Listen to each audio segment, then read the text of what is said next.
चलिए लोकानुप्रेक्षा में आगे बढ़ते भव्यात्मा हो। अब आचार्य भगवान ने जो चर्चा की थी, कल कौन सी गाथा हुई थी, गाथा क्रमांक 162 हम लोगों ने देखी थी।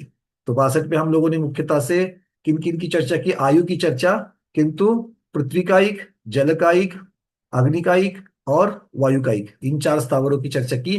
पहले प्रत्येक वनस्पति और साधारण वनस्पति की चर्चा हो चुकी है, तो वनस्पति का एक की भी चर्चा यहाँ पर की। अब चर्चा किसकी करेंगे? रसों की, क्योंकि दो इंद्रिय, तीन इंद्रिय, चार इंद्रिय, पंचेंद्रिय, इनकी जो चर्चा है यह अब आ रही है गाथा क्रमांक 163 में। चलिए। वारस वासवी यखे, ए गुणवन्नादिनानि ते यखे, चौरखे छम्मासा, पंचखे तिन्नि पल्लानि। अब वारस वास वियखे, वारस वास वियखे, वारस वास मतलब वियखे मतलब कौन है? दो इंद्रिय वाले।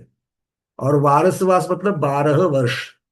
तो लिख लो, दो इंद्रियों की उत्कृष्ट आयु 12 वर्ष होती है। सभी दो इंद्रियों की होगी क्या? नहीं। जिन जो उत्कृष्ट आयु बांधते हैं उनकी ही उत्कृष्ट आयु हो जाती है। ठीक है। उसका क्योंकि आयु क्या है? कर्म है। उस कर्म की स्थिति आप कितनी बांधते हो, उतनी देर तक वो जीव वहां पर उस भाव में जिएगा। आगे कह दिया, ए गुण वन्ना दिन नानी ते यखे। अब यहाँ पर वास शब्द से वर्ष आया था, अब यहाँ पर दिनानी आ गया है। किसके लिए? तेयखे, तेयखे मतलब त्रिंद्रिय जीव, चींटी आदि जो त्रिंद्रिय जीव है उनकी कितनी उत्कृष्ट आयु है? एगुण वन्ना 49, 49 या 49, एगुण वन्ना, तो ये 49 दिन है। तो 49 दिन में तीन इंद्रिय जीव ज्यादा से ज्यादा जीते हैं, उससे ज्यादा नहीं। चौरखे छम्मासा, चतुरेंद्रिय जीव की उत्कृष्ट आयु 6 मास, इनकी महीनों में 6 मास की है। और पंचखे तिन्नी पल्लानी, पंचेंद्रिय जीव की कितनी है? 3 पल्ले की है। पंचेंद्रिय कितनी है? तिन्नी पल्लानी। अब यहां पर प्रश्न मन में उठता है कि नहीं उठता है? भाई पंचेंद्रिय तो नारकी भी है, पंचेंद्रिय तो देव भी है। क्योंकि आपने इंद्रियों की अपेक्षा से वर्णन कर लिया। आपने किसकी अपेक्षा से वर्णन कर लिया? इंद्रियों की अपेक्षा से वर्णन कर दिया। तो पंचेंद्रिय में तो देव भी आते हैं, नारकी भी आते हैं, तो उनकी तो 33 सागर है। तो यहाँ पर 3 पल्ले कैसे लेंगे? तो यहाँ पर मुख्यतः हमें ये बात लगानी पड़ेगी कि आचार्य भगवान यहाँ पर किसकी चर्चा कर रहे हैं? मनुष्य और तिर्यंचों की, और वो भी भोग भूमि की अपेक्षा कर रहे हैं। ये कैसे जानेंगे? ये कैसे जानेंगे? तो आगे शुभचंद्र महाराज जो टीका में कहेंगे। क्योंकि जो मूल गाथाओं में आचार्य भगवान को जो कहना है, और अगर वो हमें शब्दों से क्लियर नहीं होता, क्योंकि दो लाइन में उनको सब कुछ भरना है, तो मोटी मोटी चीज गाथा में आती है और आगे टीकाकार उसको खोल देते हैं। चलिए, पहले तो उसकी संस्कृत छाया। अब मेरे यहाँ पर थोड़ा सा जो ठीक से वो ठीक से छपा हुआ नहीं है। तो हो सकता है कि आपके यहाँ जिनके पास प्रॉपर बुक है उनको बीच बीच में मैं पूछ लूंगा, ठीक है ना? क्योंकि पीडीएफ का ये जो पन्ना है ना काफी लाइट आ गया है, तो ठीक से नहीं दिख रहा है। 12 वर्षाणि पक्षे एकोन पचाशत, नहीं ये अब शब्द देखिए यहाँ पर क्या आ गया ये। 12 वर्षाणि, उसके बाद में क्या शब्द है जरा कौन बताएगा? उसके बाद एकोन पचाश दिनानि त्र्यक्ष, चाहिए द्व्यक्ष होगा, क्योंकि अक्ष जो है अक्ष इंद्रिय के लिए लगाया गया है। इसका मतलब है 12 वर्षाणि द्व्यक्षे, एकोन पचाशत दिनानि त्र्यक्षे, चतुरक्षे षण्मासा, पंचाक्षे त्रीणि पल्याणि। ठीक है। कई कई जगह पर पन मासा दिख रहा है, क्योंकि वो प के अंदर की जो लाइन है श के लिए जो होती है वो नहीं दिख रही, तो उसको शन मासा कर देना। जिनके जिनके पीडीएफ में जाओ, हमको हमने जो पीडीएफ भेजी है उसमें तो ये गड़बड़ होगी होगी। ठीक है। चलिए। बारस बास यखे, 12 वर्षाणि पक्षे, शंख। अब क्या क्या कह रहे हैं देखो। बारस वास व्यखे, अर्थात 12 वर्षाणि द्व्यक्षे, दो इंद्रियों की है। तो अर्थात कौन कौन है? शंख शुक्ति जलौक्तादिना। अब कौन कौन आ गए इसमें देखो, दो इंद्रियों में? तो कह रहे हैं शंख सीप, शुक्ति मतलब सीप, और जलौ का मतलब जोंक, उसको क्या कहा है? जोंक। अब ये हिंदी का शब्द है, इसको देखना पड़ेगा कि जोंक मतलब क्या है। तो दो इंद्रिय वाले जो होते हैं उसमें से ले लेना। लट आदि भी हो सकते हैं। जोंक शब्द का अर्थ क्या मिलता है शब्दकोश में, देख लेते हैं। एक मिनट।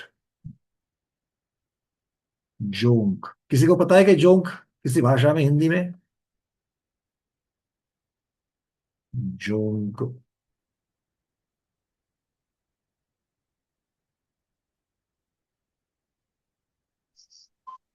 हाँ, ये जोंक मतलब अच्छा ये वाले हैं, जिसे लीच कहा जाता है। क्या कहा जाता है? लीच। मतलब मराठी में जिसको जरूर बोलते हैं, जो रक्त मोशन के लिए उपयोग में लाता है, उसे कहते हैं लीच। ठीक है, तो उसको जोंक कहा है यहां पर। चलिए, तो ये दो इंद्रिय हो गए कितनी इनकी? 12 वर्षाण्यु उत्कृष्ट आयु। 12 वर्षानी उत्कृष्ट आयु, तो इसको अगर एक एक साथ करेंगे तो वर्षानी और उत्कृष्ट का उ ये बन जाता है। चलिए, आगे कहते हैं एकोन पंचाशत दिनानी त्र्यक्षे। एकोन पंचाशत और दी, पंचाशत का त हलंत वाला और दिनी का दी, दोनों मिलकर के दी हो गया, द को द। पंचा, क्योंकि त का द होता है हलंत में। पंचाशत दिनानी त्र्यक्षे, तीन तीन तीन इंद्रिय वाले कौन है? कुंथु, देहिका, पिपीलिका, यु, मतकुन तो ठीक है। मतकुन, वृश्चिक, शतपादी आदि का ना, मतलब अब क्या क्या सेंटीपाड, क्या क्या आ गए देखो उसमें। कुंथु, उसमें कौन कौन आ गया? कुंथु, कुंथु का तो कुंथु ही कहते हैं। उसके पास है देही। देही मतलब दीमक, वाळवी मराठी में दीमक लगती है ना, दीमक लकड़ियों में, तो वो वाली दीमक। उसके बाद पिपीलिका, पिपीलिका ये तो देही का था, देही का तो ठीक है। पिपीलिका हो गई, पिपीलिका मतलब चींटी। उसके बाद में आता है जू, और उसके बाद है मतकुन मतलब खटमल है, और उसके बाद वृश्चिक मतलब बिच्छू, और शतपाधिकादिना मतलब जिसको सेंटीपैड कहते हैं, गिजाई। सेंटीपैड जिसको कहा जाता है इंग्लिश में, वो गिजाई। ये जो है, इनकी कितनी है? आता त्रीन्द्रिय जीवानाम उत्कृष्टेन एकोन पंचाशत दिना, एकोन पंचा एक 49 दिन होते हैं। चतुरक्षे षण्मासः, अर्थात दंशमशक, मक्षिका, भ्रमर आदि नाम। चतुरिंद्रिय कौन कौन है? दंशमशक, दंशमशक मतलब कौन है? मच्छर। मक्षिका मतलब कौन है? मक्खी। और उसके बाद भ्रमर, भ्रमर का अर्थ होता है भ्रमर। ठीक है, भ्रमर तो भूंगा, भ्रमर। आदि जो चतुरिंद्रिय है, चतुरिंद्रिय जीवानाम उत्कृष्टम षण्मासायु, 6 महीना होती है। पंचाक्षे त्रीणि पल्यानि, पंचेंद्रिय की 3 पल्ले कही गई है। उत्तम भोग भूमि जानाम मनुष्य तिर्यश्चाम उत्कृष्टेन त्रीणि पल्यान्यायु। तो कितना बता दिया? तिर्यंश और मनुष्य, वो भी भोग भूमि के, उनकी अपेक्षा से 3 पल्ले। उत्तम भोग भूमि में मनुष्य और तिर्यंश दोनों के लिए भी उत्कृष्ट आयु 3 पल्ले की होती है। उत्तम भोग भूमि का नाम किसी को याद है क्या? उत्तम भोग भूमि कोई बता सकता है क्या नाम है उत्तम भोग भूमि का? माया पखाली दीदी। देवकरु, देवकुरु, उत्तर कुरु। देवकुरु और उत्तर कुरु। चलिए, नंदीश्वर द्वीप में किस प्रकार की भोग भूमि है? नंदीश्वर द्वीप में किस प्रकार की भोग भूमि है? सुमंगला कोठारी दीदी, अनम्यूट कर लीजिए।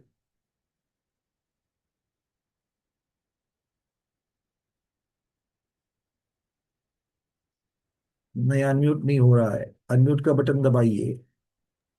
शोभना दीदी बताइए। अक्लूज। उत्तम हाँ, उत्तम सुमंगला कोठारी भोग, दीदी, सुमंगला दीदी का खुल गया, एक मिनट बोलिए दीदी। उत्तम भोग भूमि है। अच्छा, नंदीश्वर द्वीप में उत्तम भोग भूमि कह रही है सुमंगला दीदी। शोभना दीदी, आपको कुछ कहना है दूसरा? मध्यम भूमि। मध्यम भोग भूमि। और किसी को कुछ कहना है? अब तो बची तीसरी। जघन्य दो तो भोग। हो गए, तीसरी स्नुषा खेड़कर, स्नेहा खेड़कर दीदी बताइए। जघन्य भोग भूमि बनाई जघन्य रख। भोग भूमि, सब लोग ध्यान रखना। जघन्य भोग भूमि है। अढ़ाई द्वीप के बाहर जितनी भी भोग भूमियां हैं, अढ़ाई द्वीप के बाहर जितनी भी भोग भूमियां हैं, असंख्यात द्वीप समुद्रों में, वो सारी की मनुष्य सारी जघन्य भोग भूमियां हैं। वो सारी की सारी जघन्य भू भूमिया है। ठीक है। उत्तम और मध्यम अढ़ाई द्वीप के अंदर ही मिल जाती है। अब मैं नाम नहीं गिनाऊंगा, आपको याद ही है। उत्तम और मध्यम अढ़ाई द्वीप के अंदर ही है। कुभोग भूमिया वो भी अढ़ाई द्वीप के अंदर ही है। और वो अढ़ाई द्वीप के बाहर जितनी भी भोग भूमिया है वो सारी की सारी जघन्य है, ये समझना। चलो आगे चलते हैं। अथ सर्वेशा तिर्यक मनुष्याना जगन्य आयुर्देव नारकानाम च जगन्योत्कृष्ट आयु गाथा द्वयेनाह। तो एक इस प्रश्न है, प्रकार हाँ माता जी। जगन्य भोग भूमि में वहां पर है कौन? वहां पर तिर्यंश ही है, मनुष्य तो है ही नहीं है। ढाई द्वीप के बाहर तो तिर्यंश है, हाँ, जैसे तोता है। तोते का तो तो वो उल्लू आता सब रहता है। वहां पर तो अंतिम स्वयंभू रमण में तो है, और बीच में कहाँ है? नहीं नहीं, बीच में सारे सारे द्वीप समुद्रों में अगर हम देखेंगे तो जलचर, जितने जलचर जीवों की चर्चा वहां पर नहीं होती है, किंतु वहां पर जितने द्वीप है उन सब में तो आपको तिर्यंश, भोग भूमिया तिर्यंश, हिरण है, तोते हैं, इन सब के ही आपको मिल जाते हैं वहां सब द्वीप पर। में। सभी द्वीपों में, सभी द्वीपों में है। फिर कुंडलवर हो, रुचकवर हो, नंदीश्वर हो, जहां पर आकृतिम चैत्यालय भी है वहां भी तिर्यंश है। और भोग भूमिया तिर्यंश के जैसा लगाना, वो युगल युगल ही रहेंगे। युगल के साथ हाँ, जन्म लेंगे, युगल के साथ मरेंगे, तिर्यंश भी युगल ही होंगे। और वो अपने अपने क्षेत्र में रहेंगे, किसी को तकलीफ नहीं देंगे। तो इस प्रकार से लगा लेंगे। चलिए आगे चलते हैं। अब गाथा क्रमांक 164। 164 में आप किसकी कहेंगे? सब ही तिर्यंश और मनुष्यों की जघन्य आयु कह रहे हैं। हाँ, घृतवर क्षीरवर जो द्वीप है उनमें भी लगा देना मीना देवी। अढ़ाई द्वीप के आधे पुष्कर के बाद, मानुष्योत्तर पर्वत के बाद में, अब मानुष्योत्तर पर्वत के बाद में बचे हुए आधे पुष्कर द्वीप में वहां पर भी जघन्य भोग भूमि ही है। अब तिर्यंच और मनुष्यों की जघन्य आयु कह रहे हैं। किसकी? सभी प्रकार के। तो सभी प्रकार के मनुष्य और तिर्यंच में कौन आ जाएंगे अभी जघन्य आयु कहने के लिए? जघन्य किसकी होगी? भोग भूमिया की आयु जघन्य होगी या कर्म भूमि की जघन्य होगी? कर्म भूमि की गर्भ भूमियों की जघन्य होगी मनुष्य त्रियंश में। और गर्भ भूमियों में भी सबसे जघन्य किसकी होगी? पर्याप्तक की होगी क्या लब्ध पर्याप्तक की होगी?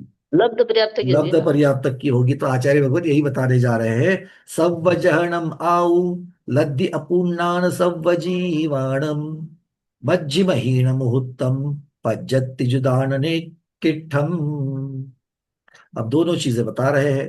क्या कह रहे हैं? लद्दि अपुन्नानम सव्व जीवाणम। क्या अर्थ होगा इसका? लब्धि अपुन्नानम, लब्धि अपर्याप्त सर्व जीवों की। लब्धि अपर्याप्त कहाँ कहाँ होते हैं? लब्धि अपर्याप्त कहाँ कहाँ होते हैं? अच्छा उल्टा कर देते हैं, बहुत सारे जीवों के नाम आ जाएंगे, उल्टा कर देते हैं। लब्धि अपर्याप्त जीव कौन से गति में या फिर कौन से प्रकार के जीवों में नहीं होते? लब्धि अपर्याप्त जीव कौन से प्रकार में? स्थावर में कहो, त्रसों में कहो, एक इंद्रिय, दो इंद्रिय, तीन इंद्रिय, चार इंद्रिय, या फिर स्थावर में से अलग अलग कर लो। कौन से प्रकार के जीवों में लब्ध पर्याप्त जीव नहीं होते? ये प्रश्न है आपके लिए। नया और कौन आएगा? बहुत हाथ में नहीं। बहुत सारे लोग जो है वो हाथ ऊपर कर रहे हैं किंतु बटन नहीं दबा रहे हैं, देख लेना। चलिए, अंजलि दीदी नागपुर कहाँ गए? बोलिए, अनम्यूट। दीदी अनम्यूट करिए, हुआ नहीं है। हुआ।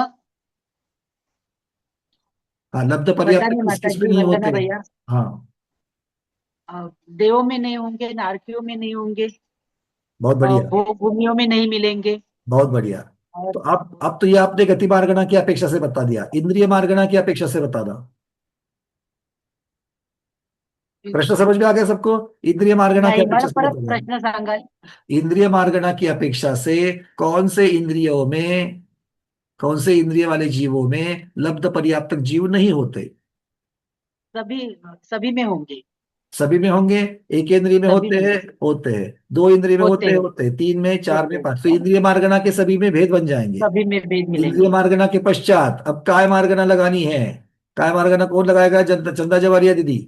काय मार्गना की अपेक्षा कौन से काय मार्गना के भेद में लब्ध पर्याप्तक नहीं पाएंगे? प्रत्येक वनस्पति में।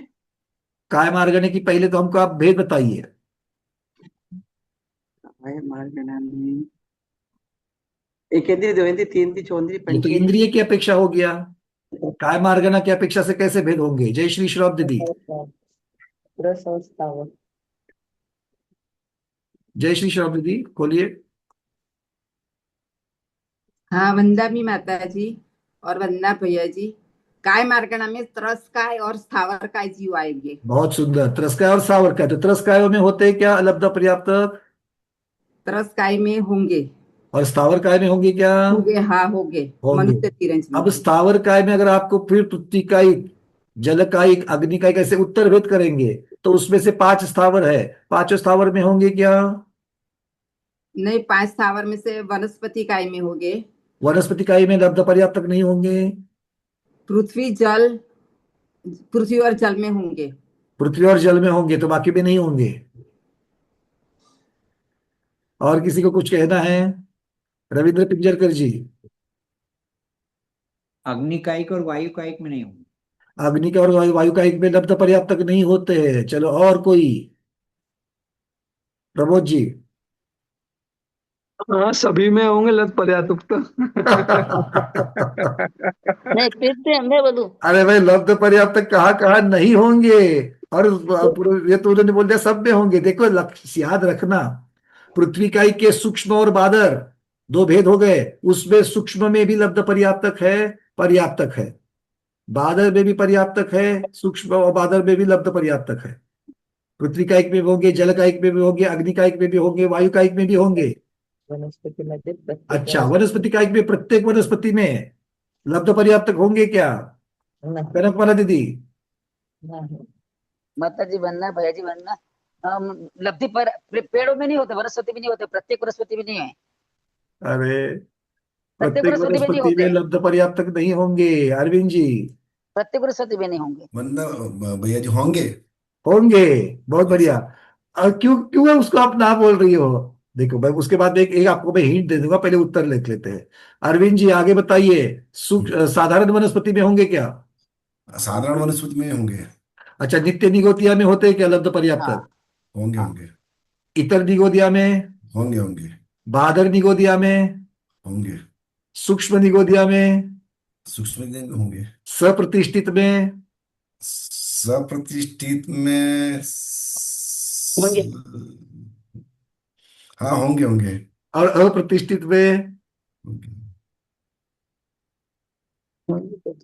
उनकी गर्दन तो हाँ बोल रही, कि तुम मुख से अभी तक नहीं आया, वचन से नहीं बता रहे अरविंद जी। बोलिए। नहीं लब्ध पर्याप्त होंगे, सूक्ष्म नहीं होंगे। आप पर्याप्त में मतलब। चर्चा हमारी लब्ध पर्याप्त की चल रही है। हाँ, लब्ध पर्याप्त होंगे। बहुत बढ़िया। देखो हम लोग अभी भी, बहुत सारे लोग जो है अच्छे अच्छे उत्तर दिए आप लोगों ने, किंतु आप लोगों को एक समझना है कि पर्याप्तक अपर्याप्तक को किस अपेक्षा से देखना है। वो अपना अपना नाम कर्म के साथ पर्याप्त नाम कर्म, अपर्याप्त नाम कर्म की अपेक्षा बन गई। बादर सूक्ष्म वो भी अलग से नाम कर्म है, स्थावर नाम कर्म अलग से नाम कर्म है।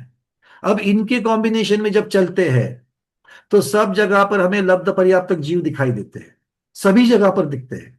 ऐसा कोई है ही नहीं है कि लब्ध पर्याप्तक नहीं होगा। किसकी अपेक्षा? काय मार्गणा की अपेक्षा। किसकी अपेक्षा? इंद्रिय मार्गणा की अपेक्षा। हमें कहीं पर भी सारे भेदों में हमको लब्ध पर्याप्तक दिखेंगे ही दिखेंगे। बादर में भी होते हैं, सूक्ष्म भी होते हैं, सभी में होते हैं लब्ध पर्याप्तक। इसको याद रखना। कहां नहीं मिलते हैं? सबसे पहली गति मार्गणा की अपेक्षा से जब देखेंगे तो मनुष्य तिर्यंच में ही हमें लब्ध पर्याप्तक दिखते हैं, देवदार्कियों में नहीं मिलते। ठीक है, समझ में आ गई बात? और मनुष्य तिर्यंच के अगर भेद करेंगे कर्म भूमि और भोग भूमिया, तो भोग भूमिया में नहीं होंगे। तो ये गति मार्गणा की अपेक्षा से वर्णन हो गया। किंतु इंद्रिय मार्गणा, काय मार्गणा की अपेक्षा से पक्का सभी में होंगे, कहीं पर भी नहीं होते ऐसा नहीं है। क्यों? पंचेंद्रिय की अपेक्षा वहां पर त्रसाद है। देवदार की में नहीं है तो भी त्रसों में कौन आ जाएगा?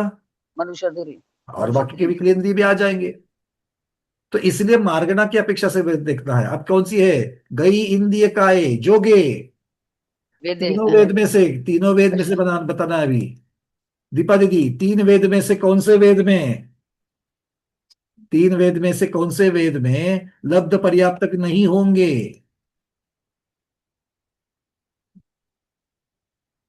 लब्ध पर्याप्तक तो नपुंसक ही होते हैं ना।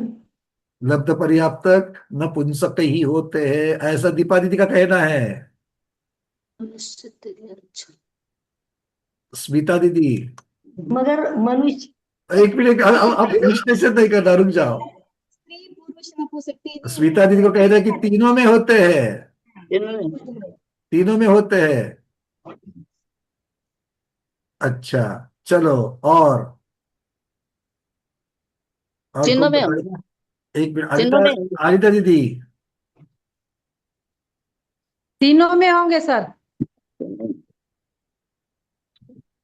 तीनों में होंगे। तीनों में होंगे। चलो डॉक्टर बहिना दीदी। तीनों में ही होंगे। तीनों में होंगे। अब ये तीनों में होंगे और दीपा दीदी का एक उत्तर आ रहा है कि अब उसमें फर्क पड़ रहा है। दीपा दीदी जरा एक्सप्लेन कर दो कि आप ऐसा क्यों कह रही हो। लब्ध पर्याप्तक जन्म की अपेक्षा कौन से होते हैं? नपुंसक। लब्ध पर्याप्तक जन्म की अपेक्षा, जन्म के कौन से भेद है डॉक्टर बहिना दीदी? समूर्छन। समूर्छन ही होते हैं। जन्म की अपेक्षा गर्भज नहीं हो सकते हैं लब्ध पर्याप्तक, ना उपपाद वाले लब्ध पर्याप्तक हो सकते हैं, नपुंसक नहीं, समूर्छन ही होते नहीं हैं। नपुंसक नहीं, मेरे को समूर्छन, समूर्छन कहना था, नपुंसक है, नपुंसक नहीं। अब समूर्छन जीव नियम से, समूर्छन जीव नियम से क्या होते हैं वेद की अपेक्षा? नपुंसक होते हैं। एक इंद्रिय से लेकर के चार इंद्रिय तक तो नियम से नपुंसक होते जो समूर्छन है वो क्या होते हैं? नपुंसक ही होते हैं। अब बात रह गई पंचेंद्रिय की, अब बात रह गई पंचेंद्रिय की। में पंचेंद्रिय लब्ध पर्याप्तक समूर्छन, इनमें क्या तीन भेद होते हैं क्या? अब ये चर्चा बच गई। अब आपको आज ये मिलेगा होमवर्क, आपको मिलेगा। पंचेंद्रिय में रहते हैं। अब जो आप, कोई बात नहीं, आज का एक दिन ले लो, कल फाइनल करना है, कल हम लॉक कर देंगे इसको। ठीक है, सब लोग लिख दो प्रश्न। मनुष्य में जो सौदनी लब्ध पर्याप्तक होते हैं सौदनी रहते हैं। हमारी चर्चा सौदनी की है नहीं, मार्गना बदल जाएगी। हमारी मार्गना वेद मार्गना है। अभी आएंगे, आज 14 मार्गना की चर्चा चलेगी। आप ये गाथा को थोड़ा बाद में लेंगे। 14 मार्गना की चर्चा चलेगी क्योंकि यही तो महत्वपूर्ण है भाई। इन्हीं की तो चर्चा कहाँ पर की थी? इसकी चर्चा, सबकी चर्चा कहाँ पर की? आप लोगों ने बड़े बड़े चार्ट बनाए हैं उसके, कहाँ की थे अरविंद जी? वंदा भैया जी, अंतर मना अधिकार पे, अंतर बना नहीं, अंतर्भाव अधिकार अंतर्भाव अधिकार, और आलाप आलाप अधिकार, लगितर इनमें पे। इसकी चर्चाएं हुई थी। बहुत बढ़िया। तो आपको मैंने हिंट दे दिया है, कहा चेक करना है। जिन्होंने बढ़िया से अपने नोट्स निकाले थे, जिन्होंने गोमट सर हमारे साथ नहीं पढ़ी, हम उसके लिए कुछ नहीं कहेंगे, उनके लिए तो कल उत्तर प्राप्त होगा। आप दूसरे दूसरे ग्रंथों में भी देख सकते हैं या फिर गोमट सर जीवकांड में भी देख सकते हो। किंतु जो जिन्होंने पढ़ा है वो अंतर्भाव अधिकार, आलाप अधिकार में, यहाँ पर मार्गणा में मार्गणा, मार्गणा में मार्गणा को देखा है, मार्गणा में जन्मों को देखा है, मार्गणाओं की अपेक्षा गुणस्थान को देखा है, मार्गणाओं की अपेक्षा प्ररूपनाओं को देखा है। इनको चेक करना है। ठीक है, चलिए अब चलते आगे। कहां पर अभी तो कौन सी हो गई? काय मार्गणा हो गई, वेद मार्गणा हो गई, जोगे कसाय, कषाय मार्गणा। कषाय मार्गणा की अपेक्षा से बताओ, ऐसी कौन सी कषाय वाले जीव है कि जिसमें लब्ध पर्याप्तक नहीं हो सकते? सब नहीं, ऐसा कोई लब्ध नहीं। पर्याप्तक क्रोधी होते हैं क्या? नहीं होते? अर्चना दीदी कह रही है। अर्चना दीदी क्या कहना चाह रही हो? तब पति को कैसे हाँ, क्रोध होते हैं। नीना दीदी, नीना दोषी दीदी बोलिए। चारों कषाय होंगे। चारों कषाय के साथ में लब्ध पर्याप्तक हो सकते, कोई व्यक्तता की बात ही नहीं है। जब 9वें गुणस्थान वाले 10वें गुणस्थान वालों को कषाय कही गई है, वहां पर हाँ, होने के मात्र की अपेक्षा, सत्व की अपेक्षा जब कहा गया है, तो इनको नहीं होंगे? चातुर्भुव का उदय उदय नहीं होगा क्या इनका? बिल्कुल होगा। ठीक है, भले पर्याप्त या पूर्ण नहीं कर रहे हैं, इतना ही उनका फर्क है सिर्फ लब्ध पर्याप्तकों का। चलिए आगे बढ़ते हैं। और कौन है अब? जोगे वेदे कसाय नाने, कौन से ज्ञान वाले? लब्ध पर्याप्तक कौन से ज्ञान वाले होंगे? या कौन से मति ज्ञान वालों में लब्ध पर्याप्तक होंगे? वो मति कुछ विजयालक्ष्मी दीदी, बाकी लोग अपने अपने माइक्स कृपया बंद करें। विजय लक्ष्मी श्रुत दीदी, ज्ञान तो होएगा ही। दीदी मति और हमको एक ही श्रुत ज्ञान उत्तर हो रहा चाहिए, है। हमको एक उत्तर बताना कि लब्ध पर्याप्तक जीवों को, या कौन से ज्ञान वाले जीव जो है, ज्ञान मार्गना के उत्तर भेद कर लो, उसमें कौन से ज्ञान वाले जीवों को या उनमें लब्ध पर्याप्तक पाए नहीं जाएंगे, नहीं जाएंगे की चर्चा चल रही है। देव और नारकीय जो उनका मतलब ज्ञान की वजह से, हाँ, सॉरी, ज्ञान ज्ञान अवधि ज्ञान वाले और मन पर्याय ज्ञान वाले और केवल ज्ञान वालों को लब्ध पर्याप्तक नहीं होते हैं वो। अच्छा, मति श्रुत ज्ञान वालों को, मति श्रुत को होते हैं। मति श्रुत वालों में आपका कहना है कि मति श्रुत वालों में लब्ध पर्याप्तक होंगे, ज्ञान मार्गना की चर्चा चल रही है। सुनीता उकलकर दीदी, क्या कहना है श्रुत आपको? ज्ञान में होंगे, शायद श्रुत ज्ञान में। नहीं, मत्या और श्रुत्य ज्ञान में होंगे, बहुत सुंदर, मति ज्ञान श्रुत्य ज्ञान में नहीं होंगे। बहुत सुंदर। अच्छा अच्छा, कु ज्ञान और सुज्ञान के हिसाब से हाँ, ज्ञान बताना मार्ग है। की ठीक पांचों है, आठ सम्यक ज्ञान ज्ञान है, जो आठ है, ज्ञान। पांचों सम्यक ज्ञान जो है, 8 में से 5 सम्यक ज्ञान जो है, वो पांचों सम्यक ज्ञान का गुणस्थान चौथे से शुरू होगा और लब्ध पर्याप्त का गुणस्थान नियम से पहला। इसलिए इस प्रकार से जाएंगे तो हमको समझ में आएगा। ठीक है, चलिए अब चलते हैं लब्ध पर्याप्त। चलो, गुरुदेव भी विराजमान हो चुके हैं, एक बार दर्शन कर लेते हैं।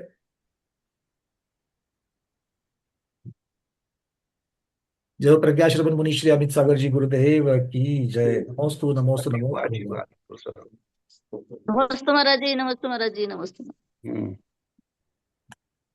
चलिए, कहाँ तक आ गए थे? ज्ञान तक आ गए थे। जोगे वेदे कसाय नानेय।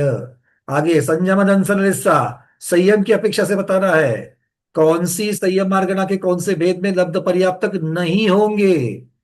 असंयम में हो गए हेमांगी, बाकी। हेमांगी दीदी। नमोस्तु गुरुदेव, वंदना प्रिया। संयम असंयम, सामायिक छेदोपस्थापना, परिहार विशुद्धि, सूक्ष्म शाप्राय और यथाख्यात में लब्ध पर्याप्तक नहीं होंगे। बहुत सुंदर। सबका अब आपको बराबर से हिंट मिल गई है, वार्म अप हो गए अभी बढ़िया से, समझ में आ गया। क्योंकि जो संयम सम्यक्त के साथ होते हैं उनमें कभी भी लब्ध पर्याप्तक पाए जाएंगे क्या? नहीं पाए जाएंगे। चलिए, और असंयम, असंयम तो मिथ्यात्व गुणस्थान में भी है और लब्ध पर्याप्तक का मिथ्यात्व गुणस्थान होता है, इसलिए वहां पर असंयम वो भेद प्राप्त हो जाएगा। चर्चा संयम की नहीं है, संयम मार्गणा की चल रही है। संयम मार्गणा के भेद कितने हैं? संयम के तो 5 बताए, संयम मार्गणा के भेद कितने हैं? 7। 7। तो ठीक है, इस प्रकार से आपको उत्तर दे रहा है, बहुत बढ़िया। चलिए अब चलते, कहा संयम दंसन दर्शन, दर्शन मार्गणा की अपेक्षा बता रहा है कि कौन से दर्शन वाले जीव अचक्षु दर्शन। लब्ध पर्याप्तक नहीं होंगे। सबसे पहले आपको मार्गणा के भेद करने पड़ेंगे। पूर्णिमा दीदी, अभी अभी तो आप प्रतियोगिता से आई हो, बोलो, अभी आप तो बिल्कुल ताजा ताजा है आपके पास, बोलिए। वंदाई, नमस्ते महाराज जी, वंदाई माता जी, वंदना भैया। हाँ, क्या क्या एक सेकंड, आपने क्या प्रश्न का लब्ध दर्शन पर्याप्त मार्गणा, दर्शन मार्गणा के कौन से भेद में लब्ध पर्याप्तक जीव नहीं पाए जाएंगे? अचक्षु दर्शन, अचक्षु दर्शन, अचक्षु दर्शन में लब्ध पर्याप्तक नहीं पाए जाएंगे। अचक्षु में पाए जाएंगे। अब ध्यान से सुनिए। अचक्षु दर्शन में अचक्षु पाए जाएंगे, बाकी शेष में नहीं रहेंगे। अचक्षु में पाए जाएंगे, बाकी में नहीं पाए जाएंगे। चक्षु दर्शन वालों में पाए नहीं जाएंगे।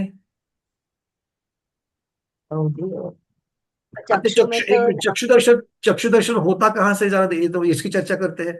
चक्षु दर्शन कितने इंद्रिय वालों में होता है? ये पंचेंद्रिय वालों को लब्ध पर्याप्तक रहता है, तो चक्षु दर्शन है ना उधर। हाँ, पंचेंद्रिय जीव जो है, से लेके पूर्णिमा दीदी, चक्षु इंद्र 4 इंद्र से लेके 12 4 इंद्रिय और 5 इंद्रिय जीव है। 4 इंद्रिय और 5 इंद्रिय जीव, उनको तो चक्षु दर्शन है, और चक्षु दर्शन उनको लब्ध पर्याप्तक अवस्था में भी होगा,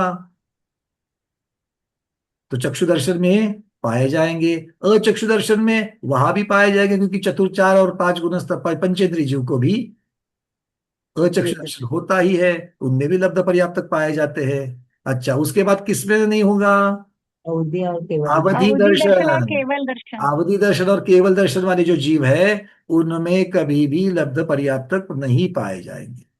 ठीक है, अवधि दर्शन और अवधि दर्शन के गुणस्थान कौन से है? इसका उत्तर मिल जाएगा अवधि दर्शन की गुणस्थान। अब एक मिनट आप सब लोग, एक मिनट सब लोग अभी जिनके माइक बंद खुले हुए हैं ना, पहले सबसे बंद कर लो। हम यहाँ से सबके माइक पहले बंद करा रहे हैं, रुको। क्योंकि आप लोग जो वहां पर बोल रहे हो, सुनने वालों को बड़ी दिक्कत होती है, पहले वो समझना। जो यूट्यूब पर बाद में सुनेंगे उनको बड़ी दिक्कत होती है। और हैंड रेज कर लो। सुमन दीदी बोलो। अवधि दर्शन चौथे गुण स्थान से 12वें गुण स्थान तक होता है। अच्छा, 12वें तक ही? केवली भगवान को नहीं होता अवधि दर्शन? नहीं, केवली भगवान को 13 और 14वें गुण स्थान में होगा वो तो। मतलब 13वें 14वें गुण स्थान में अवधि दर्शन नहीं होगा? नहीं नहीं नहीं, नहीं होगा। उसमें अच्छा, केवल क्यों? दर्शन आ जाएगा। क्यों नहीं होगा? वहां पे केवल दर्शन हो जाएगा वो। अच्छा, केवल दर्शन होने से अवधि दर्शन निकल जाएगा? नहीं नहीं नहीं, तो वो अयोग केवली हो जाएंगे, वहां पे उनका योग नहीं हो आपको पता है, जाएगा। उत्तर उत्तर थोड़ा सा ठीक से, उत्तर थोड़ा ठीक से आना चाहिए। लीला दीदी। वहां पर क्षय हो गया। हाँ, बहुत बढ़िया, माता जी ने कह दिया। और वास्तुपाल जी ने भी हमारे यहाँ पर लिख दिया, क्योंकि अवधि दर्शन जो है वो क्षयोपशमिक है, कर्म के क्षयोपशम से होता है। और 12वें गुणस्थान के अंत में, 12वें गुणस्थान के अंतिम समय में जितने भी क्षयोपशम वाले हैं, जो भी कर्मों के क्षयोपशम होते हैं, वो सारे कर्मों का नाश वहां पर हो रहा है। ठीक है। 12वें गुणस्थान के अंत में ज्ञानावरण, दर्शनावरण, जो अंतराय और जो चारित्र का मतलब मोहनीय कर्म, ये सारे जो है वहां पर कुछ भी नहीं बचते। मोहनीय तो पहले ही निकल गया है, तो इसलिए हमको वहां पर क्षयपशम वाली चीजें 13वें 14वें में नहीं मिलेगी। चलिए, कहाँ तक आ गए? दंसन लेस्सा लेस्सा लेशा मार्गना। लेशा मार्गना में बता, कौन सी लेशा वाले जीव लब्ध पर्याप्तक नहीं होंगे? कौन सी लेशा वाले जीव? रजनी दीदी। वंदना भी माता जी, वंदना भैया जी। भैया जी, पीत लेशा और शुक्लेशा वाले नहीं होंगे? पीत लेशा और शुक्ल लेशा वाले जीव, हाँ, लब्ध पर्याप्त नहीं होंगे ना? देखो, विख्यात गुणस्थान में शुक्ल लेशा है कि नहीं है? लेशा वाले शव लेशा में लब्ध पर्याप्तक पाए जाएंगे। हेमा की दीदी, नहीं पाए जाएंगे? बोलो। खाली 3 अशुभ लेशिया होगी लब्ध पर्याप्तक में, क्योंकि मन नहीं है ना। और कोई बहुत सुंदर उत्तर आ रहे हैं, हेमा की दीदी, बहुत सुंदर। भाई, पहले गुणस्थान की अपेक्षा सिर्फ सोच करके चलेगा क्या? नहीं, तो मिथ्या दृष्टि की अपेक्षा से जब हम देखेंगे तो ठीक है, और लब्ध पर्याप्तक की अपेक्षा से देखेंगे तो 3 अशुभ लेशिया ही होगी। इनको कहना है 3 अशुभ लेशा। अशुभ ठीक है। लेशा होंगे। अब ये भी क्वेश्चन ऐड कर देना। किसके लिए? होमवर्क के लिए। बहुत बढ़िया, ये दूसरा क्वेश्चन आपको ऐड करना है। बहुत सुंदर। चलिए, कल पता ही चल जाएगा कि सही है कि नहीं है, कल पता चल जाएगा। चलो, और लेशा तो हो गई। कौन सा? भी भव्या सम्मत सन्नी आहार है। भव्या, भव्य मार्गणा। भव्य मार्गणा में और अभव्यों में, भव्य और अभव्यों में लब्ध पर्याप्तक होंगे क्या? अगर होंगे तो दोनों में मिल जाएंगे, भव्य में भी मिल जाएंगे और अभव्य में भी मिल जाएंगे। तो ऐसी कोई मार्गणा में उनमें नहीं मिलेंगे, तो ऐसा नहीं होगा। अच्छा, रीना दीदी, अभव्य में नहीं होंगे? होंगे। अभव्य में होंगे कि नहीं होंगे? होंगे। अभव्य में क्यों नहीं होंगे? उसको काटने के लिए, मतलब निषेध करने के लिए कारण क्या है? होंगे रीना दीदी अभव्य को अनम्यूट कर रहे। रीना दीदी को 1 मिनट, उनका प्रश्न कहा है? रीना दीदी, जरा हैंड रेज करना।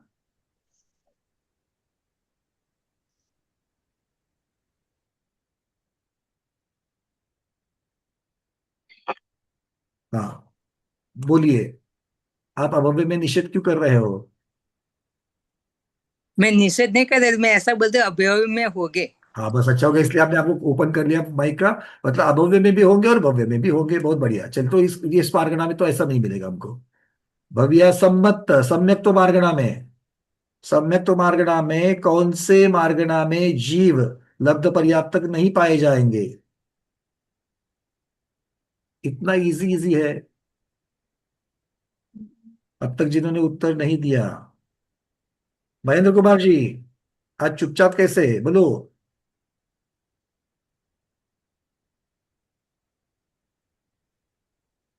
मिथ्या माता जी, मिथ्यात्व गुणस्थान में अगर हम देखेंगे तो मिथ्यात्व गुणस्थान में तो लब्ध पर्याप्तक पाए जाएंगे। वही बोलते हैं, मिथ्यात्व में होगा। होगा। और बाकी के भेद बाकी सासातन में तो होंगे क्या? नहीं होंगे, साधारण साधारण में नहीं होंगे। मिश्र में होंगे क्या? नहीं होंगे। उपसर्ग चाय उसके बाद में क्षायोपशमिक सम्यक्त्व, औपशमिक सम्यक्त्व और क्षायिक सम्यक्त्व, इनमें होंगे क्या? नहीं। सम्यक्त मार्गना के कितने भेद? 6 भेद।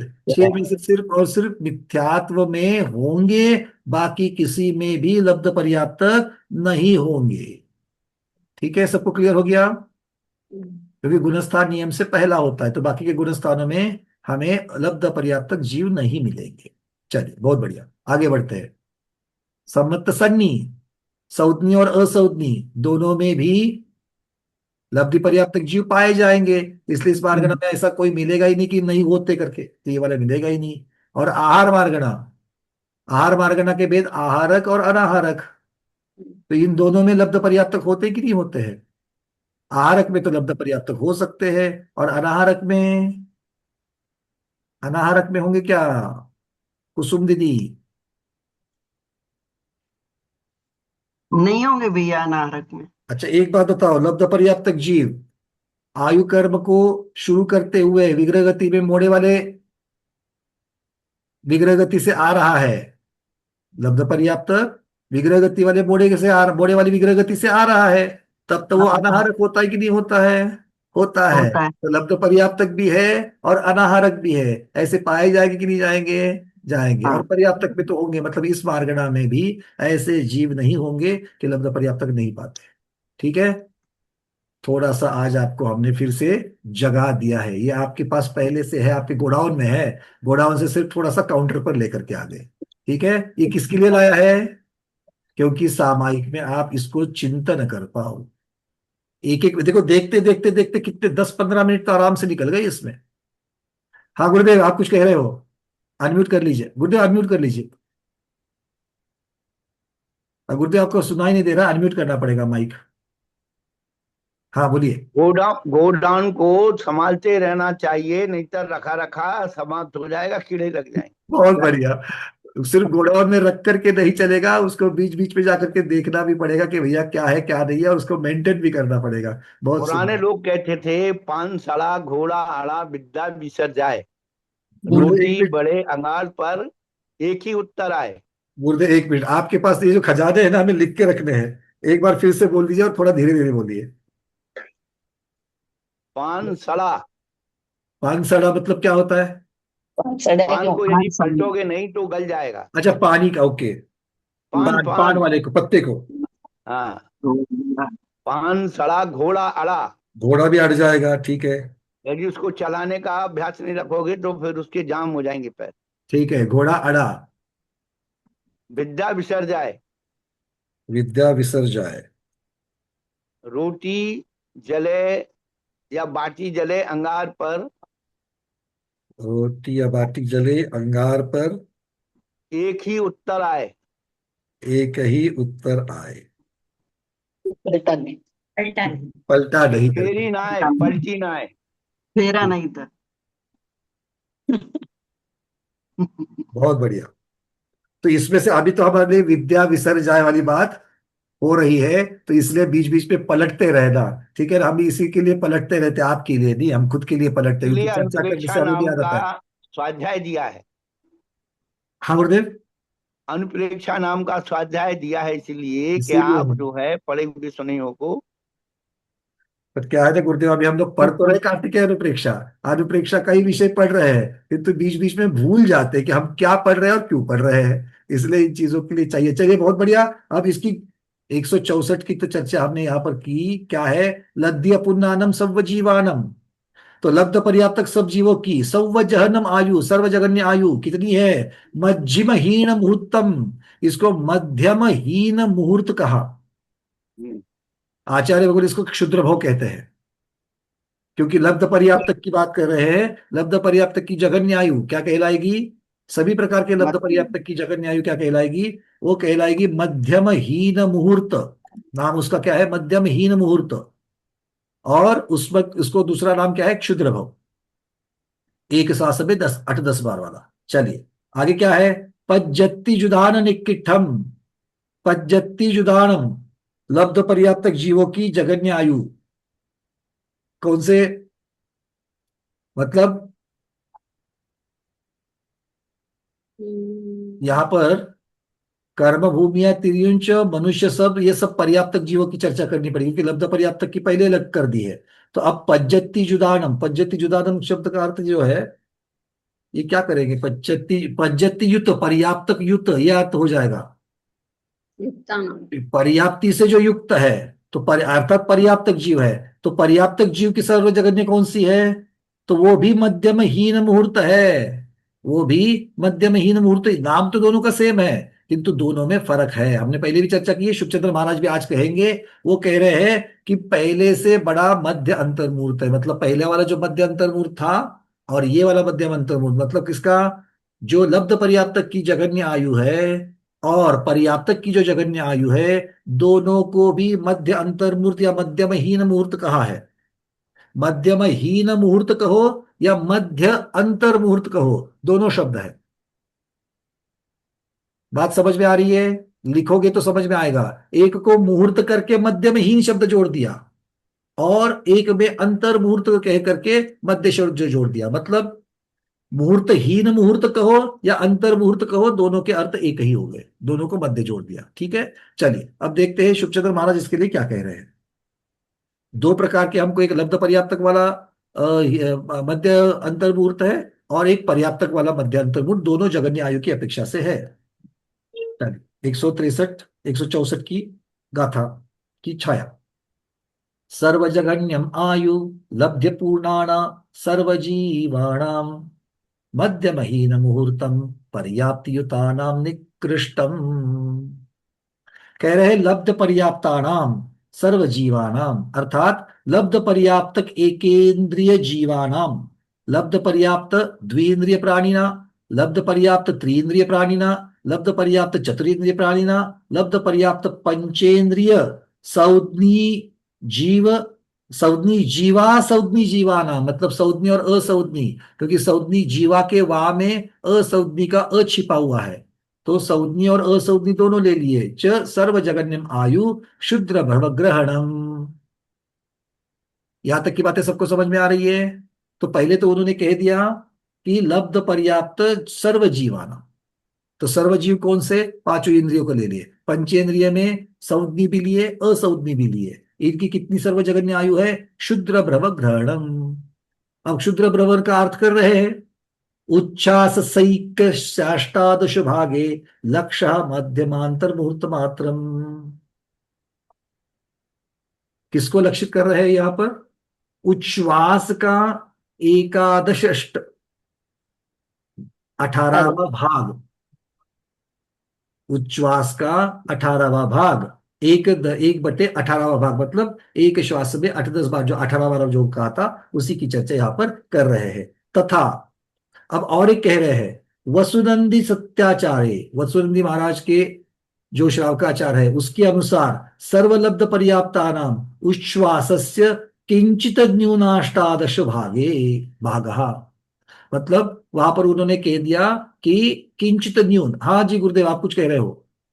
यति आचार दिया है, श्रावकाचार अर्थ कर दिया है, यत्याचार शब्द लगा दिया, मतलब वसुनंदी यत्याचार्य। यति आचार यानी मूलाचार।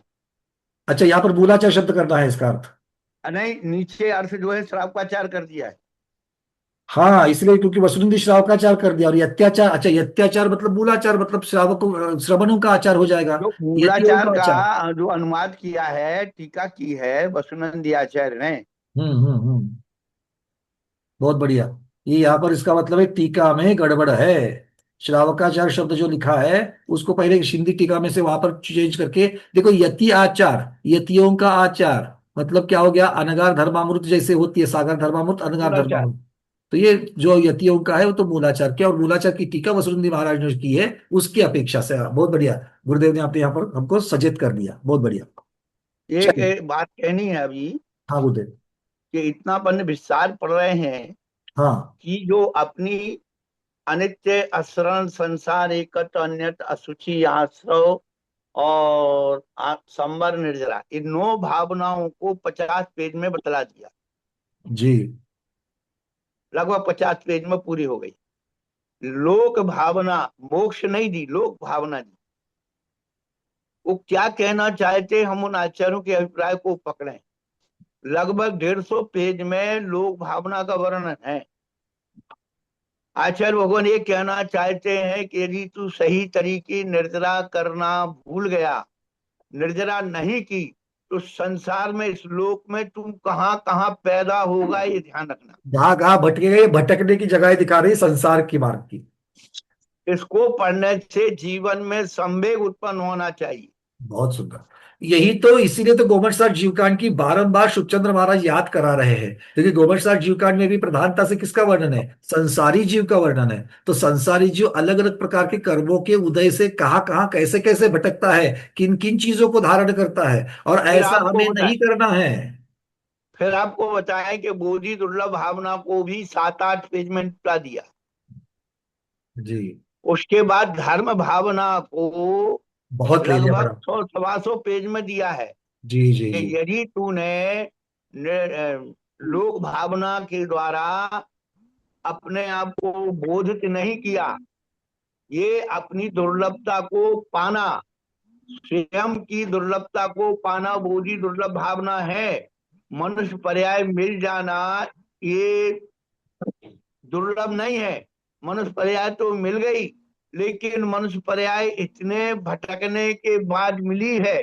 पूरे लोक में इतनी बार मैं भटकाऊं, यहाँ भटकाऊं, इस बात का ज्ञान हो जाना बोधि दुर्लभ भावना है। और उस बोधि दुर्लभ भावना को सुरक्षित रखने के लिए धर्म भावना है। इसीलिए लगभग 150 पेज में धर्म भावना का वर्णन किया। बहुत सुंदर। यही तो बात है कि बोधि दुर्लभ भावना जो है वो थियरी, चिंतन का भाग बता रही है। और चिंतन जो हमने किया है, जब हम उसको बोधि दुर्लभ को पढ़ करके जब हम ये मानते हैं कि मुझे ऐसा करना चाहिए, तो कैसे करना चाहिए वो धर्मानुप्रेक्षा में हमको बताएंगे, क्योंकि धर्मानुप्रेक्षा में श्रावकाचार भी आएगा और श्रवणों को भी बात करेंगे। किस प्रकार से चारित्र की चर्चा होगी, फिर वो संयमा संयम की हो या संकट संयम की हो, ये सारी चीजें बोधि दुर्लभ को सुरक्षित रखने के लिए ही धर्म भावना है। बिल्कुल, क्योंकि उसको पाले बिना, और बोधि दुर्लभ का सिर्फ चिंतन करके नहीं चलेगा, तो आपको आचरण भी करना पड़ेगा। ये भी धर्म भावना बता रही है। धर्म को, क्योंकि धर्म किसे कहते हैं? धारयति धर्म। तो धर्म को धारण करना है हमको, सिर्फ चिंतन करने मात्र से नहीं चलेगा। सिर्फ महाराजों के और माताजियों का सिर्फ गुणगान करके कि आप बहुत अच्छे हैं, सकल संयमी है, घर छोड़ा है, ये तो करना ही करना है स्तुति, किंतु उसके साथ साथ में हमको भी ये धर्म को धारण करना है। यही बात आचार्य गुरुदेव यहाँ पर हमको बता रहे हैं। समझ में आ रही है बातें? क्योंकि आचार में अपना उद्देश्य भटकना नहीं चाहिए। अपना पढ़ते वक्त उद्देश्य जो है सामने ध्येय रख करके हमें चलना चाहिए। मूलाचार में भी जब मार्गनाथ जी समाज का वर्णन किया, तब आचार्य ने एक जगह प्रश्न किया कि आप ये धर्म ये सब क्यों बता रहे हैं। तब आचार्य कहते हैं कि जब तक तुम जीवों की उत्पत्ति स्थान आदि का ज्ञान नहीं करोगे, तो रक्षा किसकी करोगे, संयम किसका पालोगे। बहुत सुंदर। जब तक अलग इसीलिए अलग इन सब का ज्ञान कराया जा रहा। षटकाय जीवों को नहीं जानोगे, तब तक जीवों की रक्षा कैसे कर पाओगे? किसकी रक्षा करनी है ये भी तो समझना चाहिए। कहाँ कहाँ उत्पन्न होते ये भी समझना चाहिए। किस प्रकार के होते हैं ये भी समझना चाहिए। और अगर अगर जब चींटी को मारा तो कितने प्राणों की हिंसा कर दी, और मनुष्य को मारा तो कितने प्राणों की हिंसा, ये बताने के लिए प्राण प्रवरूपना। तो ये हर एक मार्गना हमको एक एक यही चीज बता रही है कि हमें क्या, संसार में क्या क्या चीज हो रही है, किस किस प्रकार के जीव है, और हमको इसीलिए इससे रुकना चाहिए। और इसीलिए तो ये चरणानुयोग, ये करके फिर चरणानुयोग वाली बात जो है वो धर्मानुप्रेक्षा में आएगी, क्योंकि धर्म धारण करने की, आचरण करने की बात है। बहुत सुंदर। ठीक है, तो इसी को हम लोग याद करते हुए, सामने ही अपना लक्ष्य रखते हुए हमको चलना है। नहीं तो ऐसा होगा कि भैया पूरे 1.5 वर्ष तक हम लोगों ने कार्तिकेय अनुप्रेक्षा भरी, किंतु अभी तक अनुव्रत भी लेने की इच्छा नहीं हो रही है, अभी भी अनुव्रत लेने से डर रहे हैं। अगर ऐसी बात अगर होगी, कार्तिकेय अनुप्रेक्षा पढ़ने के बाद, इतना डिटेल्स में स्वाध्याय करने के बाद, और गुरुओं के बाद इतनी सारी चीजें हमको प्राप्त होने के बाद भी तो कुछ नहीं हासिल हुआ। इसके पहले भी कितनी बार हम लोगों ने इसका पठन पाठन किया है, किंतु आचरण नहीं किया, इसीलिए हम यहाँ पर अभी भी रुके हुए हैं। सब लोग तैयारियां कर लो, महाराज जी वही कह रहे हैं, सिर्फ पढ़ना नहीं है, आचरण में भी लाना है। तो जो दूसरी प्रतिभा में हो तीसरी में जाए, पहली वाला दूसरी में जाए, और बिना अनुव्रत वाला कम से कम अनुव्रत तो लेवे। ठीक है। तो अध्याय का मतलब है स्वयं को संबोधन करना। बहुत सुंदर। हे आत्मन, यदि तूने सही तरीके से निर्जरा कर्मों की नहीं की तो इस लोक में तू कहाँ कहाँ तक भटकेगा, कितनी जो है तू ये पूरी करेगा और तेरा कहाँ ठिकाना होगा। इस बात को जब ज्ञान हो जाएगा तो बोधि दुर्लभ अवस्था में आ जाएगा। इस ज्ञान का उपयोग सिर्फ प्रतियोगिता में या फिर यहाँ पर स्वाध्याय में पूछे गए प्रश्नों के उत्तर देने मात्र के लिए नहीं है। वो तो हाँ, दीजिए, उससे तो संवर्धन होगा, किंतु उसको धारण करने के लिए है। इसलिए धर्म भावना अंत में चलेगी चलेगी। चलिए, वसुनंदी अत्याचारे सर्वलब्ध पर्याप्तानाम उच्छ्वासस्य किंचित न्यूनाष्टादशो भागः। एक सांस में 8-10 बार से भी करके जो आएगा उससे भी किंचित न्यून, ऐसा वसुनंदी महाराज ने मूलाचार की टीका में कहा है। चलिए आगे बढ़ते हैं। पज्जति जुदानम अर्थात पर्याप्ति युक्तानाम।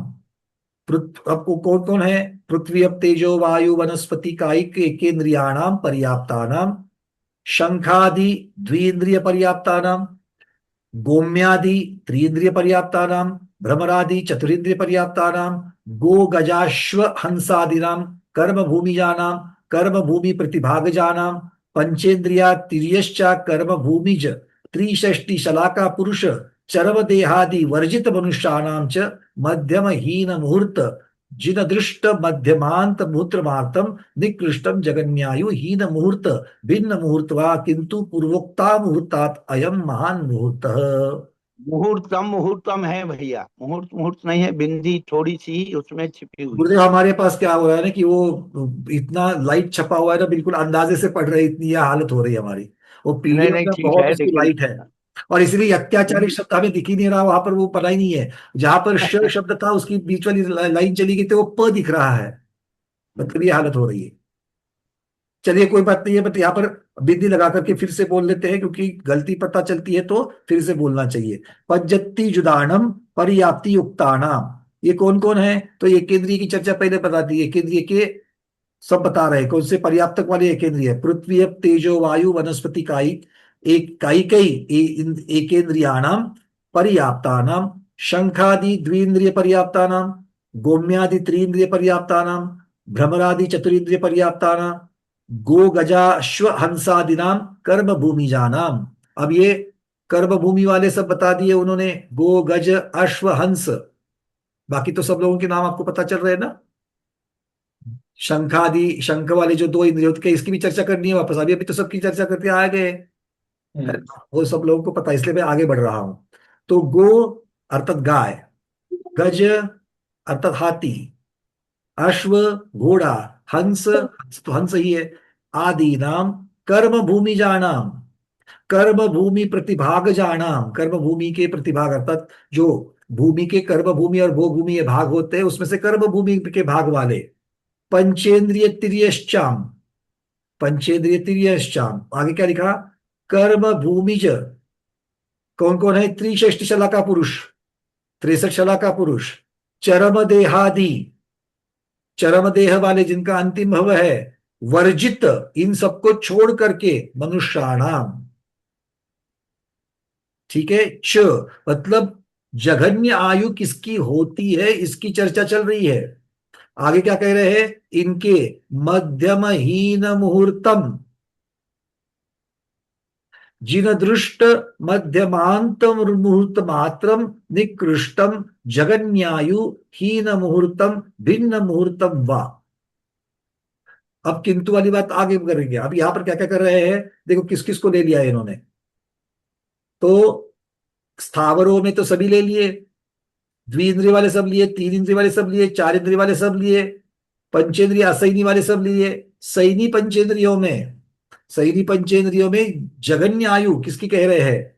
तो जगन्य आयु में से तिर्यंज और मनुष्य की चर्चा, क्योंकि देवनारकी की चर्चा तो यहाँ पर है ही नहीं है, उनको अलग से बता दिया था। तो मनुष्य तिर्यंज की संख्या चल रही है, तो मनुष्य तिर्यंज में भी किसको लिया? कर्म भूमि में लिया। तो कर्म भूमिया मनुष्य की और तिर्यंज की जगन्य आयु अंतर्मूर्त होती है, ऐसा विधान करेंगे। किंतु इसमें फिर आगे चल करके और भ्रम पैदा हो जाएगा, अनेक प्रश्न उठेंगे कि भाई त्रिषष्टि शलाका पुरुष होते हैं, नारायण आदि, तीर्थंकर आदि, तो क्या इनकी भी जगन्य आयु अंतर्मूर्त वाली हो सकती? इस पद के साथ में जगन्य आयु बन सकती है क्या? तो कहते हैं नहीं, इनको वर्जित कर देना। और किसको वर्जित करना है? जो चरम देह वाले हैं, जो चरम देह वाले हैं, मतलब अंतर्मुहूर्त की आयु लेकर के किसी का भी चरम देह अंतिम भव प्राप्त नहीं होता। तो अंतिम भव वाले जो जीव है उनकी भी जगन्य आयु अंतर्मुहूर्त की नहीं होती है। ठीक है, तो इनको वर्जित करना है। तो वर्जित करने वाली बात किसमें आ गई? मनुष्यों में आ गई। वर्जित करने वाली बात किसमें आ गई? मनुष्यों में। और तिर्यंजों में किसको वर्जित करना है? भोग भूमि वालों को करना है। क्यों? क्योंकि कर्म भूमि वालों को लेना है। तो कर्म भूमि या तिर्यंचों की जगन्य आयु अंतर्मुहूर्त हो सकती है। चर्चा पर्याप्तकों की चल रही है। ठीक है, तो लिख देना अभी तिर्यंचों के बारे में, कर्म भूमि या पर्याप्तक तिर्यंच जगन्य आयु अंतर्मुहूर्त।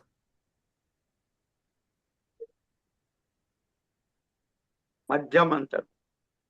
हाँ, अब यहां पर क्या है कि वो मध्यम अंतर्मुहूर्त की चर्चा हम आगे उसके साथ करेंगे, क्योंकि दो प्रकार के, उसको भिन्न मुहूर्त भी कहेंगे, या आगे वो बता रहे हैं, तो उसको और अलग से लेंगे। पहली संख्या लिख लेते हैं, उसके बाद में मनुष्यों में लिख दो, कर्म भूमि या मनुष्य।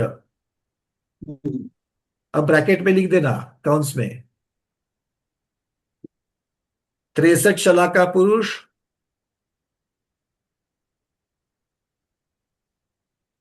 चरम शरीरी,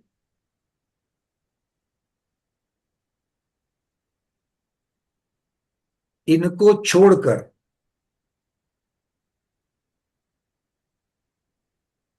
अब 63 शलाका पुरुषों में तीर्थंकर भी आए, चक्रवर्ती भी आए, उसके साथ साथ में बलदेव, नारायण और प्रतिनारायण भी आ गए।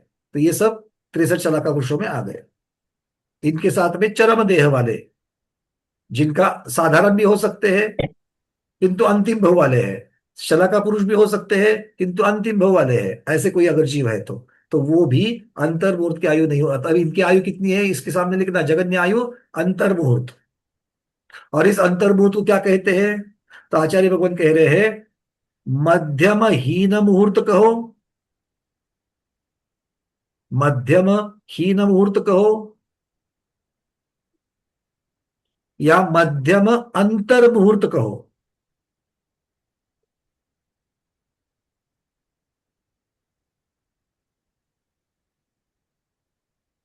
ठीक है, इसको और एक शब्द मिल रहा है, हीन मुहूर्त या भिन्न मुहूर्त। किसके लिए मिल रहा है? अब हीन मुहूर्त मतलब मुहूर्त से कम, और भिन्न मुहूर्त मतलब वो भी मुहूर्त से कम, किंतु कौन सा? एक समय कम। भिन्न मुहूर्त में कितना? एक समय कम। तो ये कह रहे हैं यहां पर भिन्न मुहूर्त वा, किंतु पूर्वोक्तान मुहूर्तात अयम महान मुहूर्त। मतलब जो पहले वाला जो अंतर मुहूर्त कहा गया था, हीन मध्यम हीन मुहूर्त कहा था या मध्यम अंतर मुहूर्त कहा था, पहले कौन सा कहा था? लब्ध पर्याप्तक वाला। तो वो लब्ध पर्याप्तक वाले से ये पर्याप्तक वाला जो अंतर मुहूर्त है वो बड़ा है। वो कितना है? वो बड़ा है। कितना बड़ा है? वो गाथा में 208 नंबर की गाथा में हम लोगों ने देख लिया था, संख्यात गुना बड़ा है। ठीक है, तो आचार्य भगवान हमको यहां पर कह रहे हैं। सबको समझ में आ गई? इसके ऊपर अगर कोई प्रश्न हो तो पूछ लीजिए। प्रबोध जी। नहीं, मेरा हो गया। चलिए, और किसी का प्रश्न है? विषय लिया है पर्याप्तक जीवों का, लब्ध पर्याप्तक और पर्याप्तक का। लब्ध पर्याप्तक की जगन्य आयु, लब्ध पर्याप्तक की जगन्य आयु, हमने दो प्रमाण वहां पर दो चीजें बता रही हो। क्या बता रहे हैं? मध्यम हीन मुहूर्त कहो या मध्यम अंतर मुहूर्त कहो, ये कह रहे हैं शुभचंद्र महाराज। उसके साथ साथ में वहां पर उन्होंने वसुनंदी महाराज की मूलाचार की जो टीका है उसका प्रमाण देते हुए, उसका रेफरेंस देते हुए, संदर्भ देते हुए उन्होंने क्या कह दिया? वहां पर किंचित न्यून शब्द भी लगा देना, किंतु ये सारे क्या कहे जाते हैं? शुद्र भव कहे जाते हैं। तो ये लब्ध पर्याप्तक की अपेक्षा हो गया। और पर्याप्तक की अपेक्षा, फिर पर्याप्तक तो एक इंद्रिय से लेकर पंचेंद्रियों में है, तो उनकी कितनी आयु होगी? कि तो एक इंद्रिय से लेकर पंचेंद्रिय तक। तो पंचेंद्रिय सैनी असैनी तक तो कोई प्रॉब्लम नहीं, क्योंकि वो तो तिर्यंचों में होते हैं। सैनी पंचेंद्रिय पर्याप्तक में किसकी चर्चा होगी? तिर्यंज की भी होगी, मनुष्य की भी होगी, देव और नारकी की होगी। तो देव नारकी की यहाँ पर जगन न्याय की चर्चा है क्या? नहीं है। मनुष्य तिर्यंज की है। भोग भूमि वालों की है क्या? नहीं है। कर्म भूमि वालों की ही है। अब तिर्यंजों में तो कर्म भूमि की चर्चा पूर्ण हो गई। अब मनुष्यों में कर्म भूमि में और भी प्रश्न उठ रहे हैं। क्या ये अंतिम देहधारी वालों के लिए है क्या? बोले नहीं है। ये त्रिश्रेष्ठ शला का पुरुष के लिए है क्या? नहीं है। इनको छोड़ करके जो जीव है, मनुष्य है, उनके लिए ये अंतर्मूर्त कह दिया। ठीक है। अंतर्मूर्त कौन सा है? या तो उसे हीन मध्यम हीन मुहूर्त कहो, या उसको मध्यम अंतर्मुहूर्त कहो। इस प्रकार की चर्चा इन्होंने कर दी। और लब्ध पर्याप्तक से पर्याप्तक वाला जो अंतर्मुहूर्त है वो बड़ा है, ऐसा कह रहे हैं। चलिए विजयलक्ष्मी दीदी पूछिए, उसके बाद अंजलि दीदी। नमस्ते महाराज जी, नमस्ते। मुझे पूछना था कि वो मध्यम अंतर्मूर्त किससे बड़ा है, वो समझ में नहीं आया मेरे को। पहले उन्होंने शब्द लगा दिया था यहाँ पर, देखो संस्कृत पे शब्द लगा दिया उन्होंने, पूर्वोक्तान मुहूर्तात। तो अंतर मुहूर्त का अपूर्वोक्त के त के साथ जुड़ करके ता हो गया है। तो पूर्वोक्त अंतर मुहूर्त, इस प्रकार से वो कह रहे हैं। मध्यम अंतर मुहूर्त से पहले वाले अंतर मुहूर्त से बाद वाला अंतर मुहूर्त बड़ा है। हाँ, इस प्रकार से वो कह रहे हैं। चलिए, हाँ अंजलि दीदी बोलिए। नमस्ते गुरुवर, वंदना भैया। मुझे ये पूछना था कि लब्ध पर्याप्तक मुहूर्त में आपने हीन और भिन्न ऐसे कहा, तो एक समय से कौन सा फर्क नहीं है? नहीं, ये चर्चा जो की गई है, भिन्न मुहूर्त हीन मुहूर्त, ये जो है मुख्यतः से लब्ध पर्याप्तक को उन्होंने दो शब्द लगाए थे। एक तो मध्यम हीन मुहूर्त, ये शब्द लगा दिया। ठीक है। तो मध्यम शब्द को कॉमन है, उसको बाजू में निकालो, तो हीन मुहूर्त शब्द हो गया। अब दूसरा मध्यम अंतर मुहूर्त शब्द इसका पर्यायवाची बता दिया। हाँ। तो मध्यम अंतर मुहूर्त कहो या मध्यम हीन मुहूर्त कहो। मध्यम हीन अंतर मुहूर्त या मध्यम हीन भिन्न शब्द, हीन शब्द अंतर मुहूर्त के साथ लगेगा ही नहीं, हीन शब्द सिर्फ मुहूर्त के साथ लगेगा। अच्छा, ओके। मध्यम हीन मुहूर्त या मध्यम अंतर मुहूर्त, बस इस प्रकार से लगा देना। ठीक है। आणि मग भिन्न कुठे? आणि तुम्ही त्याच्यात एक समयाचा काहीतरी फरक सांगितला। हीन मुहूर्त कहो या भिन्न मुहूर्त कहो। नाही, पण एक समयाचा फरक कशामध्ये आहे? तुम्ही काहीतरी एक सांगितलं, मला भिन्न असं वाटतं. मुहूर्त शब्द, भिन्न मुहूर्त शब्द का अर्थ बताया हमने। नाही नाही, एक समयाचा कशात तरी फरक देखो आहे असं. देखो, तीन तीन शब्द है काल की गणना में, मुहूर्त, भिन्न मुहूर्त और अंतर मुहूर्त। हाँ। ठीक है। मुहूर्त 48 मिनट का पूरा। हम्म। भिन्न मुहूर्त 48 मिनट माइनस एक समय। अच्छा, और अंतर मुहूर्त आलं लक्षात. 48 मिनट माइनस 2 समय से शुरू होगा। आलं, लक्षात आलं. ठीक है। वो एक समय का फर्क है अंतर मुहूर्त और भिन्न मुहूर्त में। एकदम. धन्यवाद. जय जय. कुसुम दीदी मुंबई। महाराज जी, वंदना भैया जी। भैया जी, मेरे को थोड़ा ये लग रहा है कि दो इंद्र की 12 वर्ष की आयु है और इंद्र की खाली 49 डेज की और इनकी 6 महीने की, ये ऐसे क्या कारण से? ये उत्कृष्ट आयु है, इसका कारण कुछ नहीं है, ये व्यवस्था है, ये नियोग है, ऐसी फैक्ट्स है, ये केवली भगवान बता रहे हैं। पर 2 इंद्रिय और 3 इंद्रिय 4 इंद्रिय में इतना फर्क कैसे? तो फर्क होने से फर्क क्या है? हमने 2 इंद्रिय, 3 इंद्रिय, 4 इंद्रिय, ये इंद्रिय की अपेक्षा से क्रम बनाया है। बाकी चीजों में, आयु आदि की चीजों में वही क्रम बने, ये जरूरी नहीं है। एक की 12 वर्ष की, एक की 50। एक प्रश्न हम आपको पूछ लेते हैं। 4 बहनें हैं, एक ही माता पिता से 4 बहनें हैं। 1 नंबर ज्येष्ठ है, 2 नंबर, 3 नंबर और 4 नंबर सबसे कनिष्ठ। ठीक है। अब ये 4 जो होती है, क्या ये नियम है कि इसमें से पहली बहन जो ज्येष्ठ बहन है वही सबसे पहले मृत्यु को प्राप्त होगी, वही ज्यादा आयु लेकर के आएगी? 2 नंबर की उससे कम लेकर के आएगी, 3 नंबर की उससे कम लेकर के आएगी, चौथे नंबर की नहीं, है ना? तो क्रम क्यों लगाया था आपने? उत्पत्ति की अपेक्षा, जिस प्रकार से उन्होंने जन्म लिया है, ये पहली है, ये दूसरी है, ये तीसरी है, ये चौथी है, आयु के साथ में इसका कोई संबंध है क्या? नहीं है। ऐसी ही बात है इंद्रियों में, ये 2 इंद्रिय वाले हैं, ये 3 इंद्रिय वाले हैं, ये 4 इंद्रिय वाले हैं। आयु अपने अपनी अपेक्षा से है, जो होती है वो होती है, वो होती है, जो अनादिकाल से व्यवस्था बनी है वो भगवान ने बता दी, बस। क्लियर? चलिए रेखा दीदी। नमस्ते गुरुदेव वंदना भैया। ओ मध्यम हीन मुहूर्त का क्या अर्थ लगाने का कैसा? मध्यमहीन मुहूर्त का अर्थ वही हो गया अंतर्मुहूर्त, अंतर्मूर्ति। वही हो लेकिन गया। वहां हीन हीन ऐसा क्यों ये किया है? हीन मतलब कम। कम। अंतर्मुहूर्त कहो या हीन मुहूर्त कहो, अर्थ एक ही होता है। मुहूर्त से कम कहो या अंतर्मुहूर्त कहो, एक ही होगा ना। हीन हाँ, मुहूर्त शब्द का अर्थ क्या हो गया? मुहूर्त से कम, हीन। कम, हीन यानी कि कम। सही कहा। चलिए आगे बढ़े। आचार्य भगवान आने तक तो हम लोग आगे बढ़ेंगे। अब चर्चा चलेगी, क्योंकि अभी तक यहाँ पर देवों की और नारकियों की चर्चा नहीं करी है।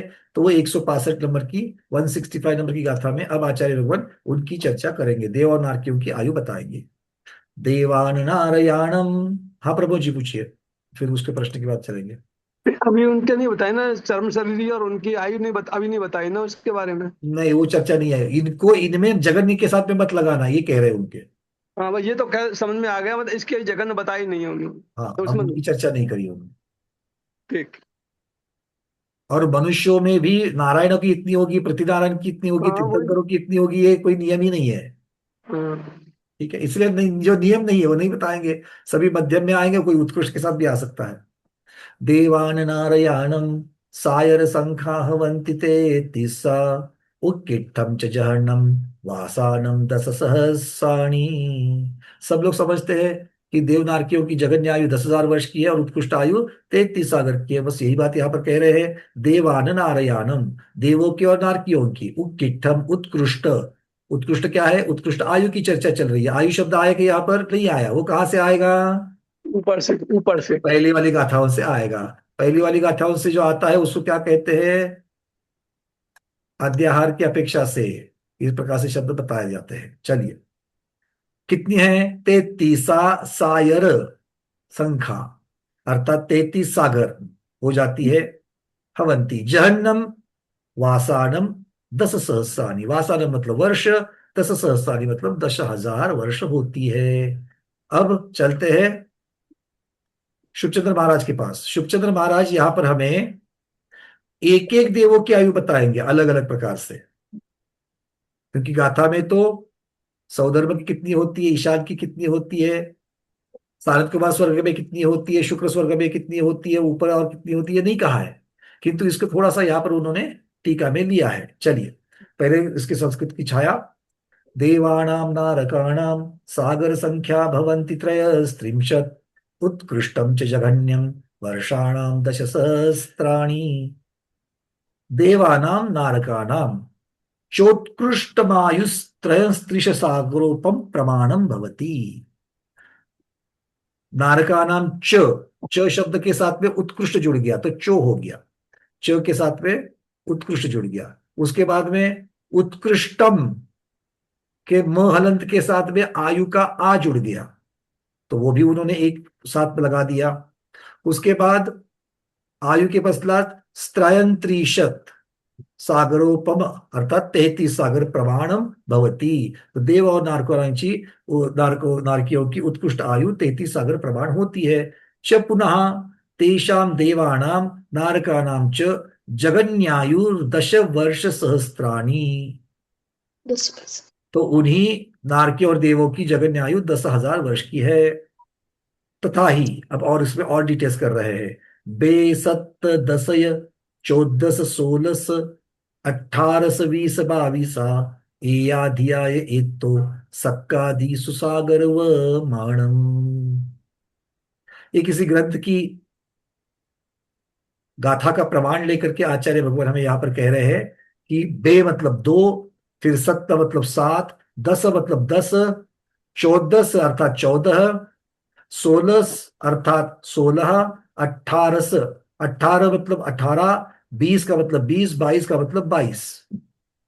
ए या धिया ए तो सक्का दिसु, ये ऊपर ऊपर जो इंद्र आदि जो है या ये स्वर्ग आदि जो है, इनमें ये सागरु व मानम, इनके साथ सागरों के साथ में इसका प्रमाण लगाते जाना।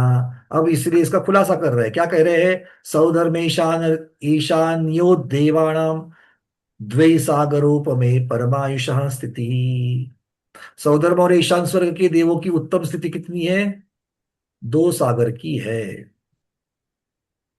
फिर आगे कहते हैं अघातायुषोपेक्षेत्युक्तम। किसकी अपेक्षा से उक्त मतलब कहा है? ये अघातायुष की अपेक्षा से कह दिया है। देवों में अघातायुष और घातायुष 2 प्रकार के होते हैं। कहाँ तक होते हैं वो भी बताएंगे। 12वें स्वर्ग तक होते हैं। 12वें स्वर्ग तक घातायुष और अघातायुष होते हैं। अब इनको घातायुष को किसको कहेंगे? तो घातायुष में 2 प्रकार के होते हैं। घात आयुष्क, जिन्होंने पहले ज्यादा आयु बांध करके फिर आयु का घात कर दिया, आयु शुरू होने से पहले ही, मतलब बध्यमान आयु को ज्यादा बांध करके जिनकी आयु कम हो गई है, इनको कहते घातायुष्क। मतलब पहले बांधी थी 4 सागर की और वो कम होकर के हो गई 2 सागर की। तो 4 सागर की अपेक्षा से देखा जाएगा तो वो कहां पर उत्पन्न होना चाहिए था? सानत कुमार महेंद्र स्वर्ग में उत्पन्न होना चाहिए था। अब वो हो गया 2 सागर का, तो 2 सागर का मतलब गिर करके कहा आएगा? नीचे वाले स्वर्ग में आएगा।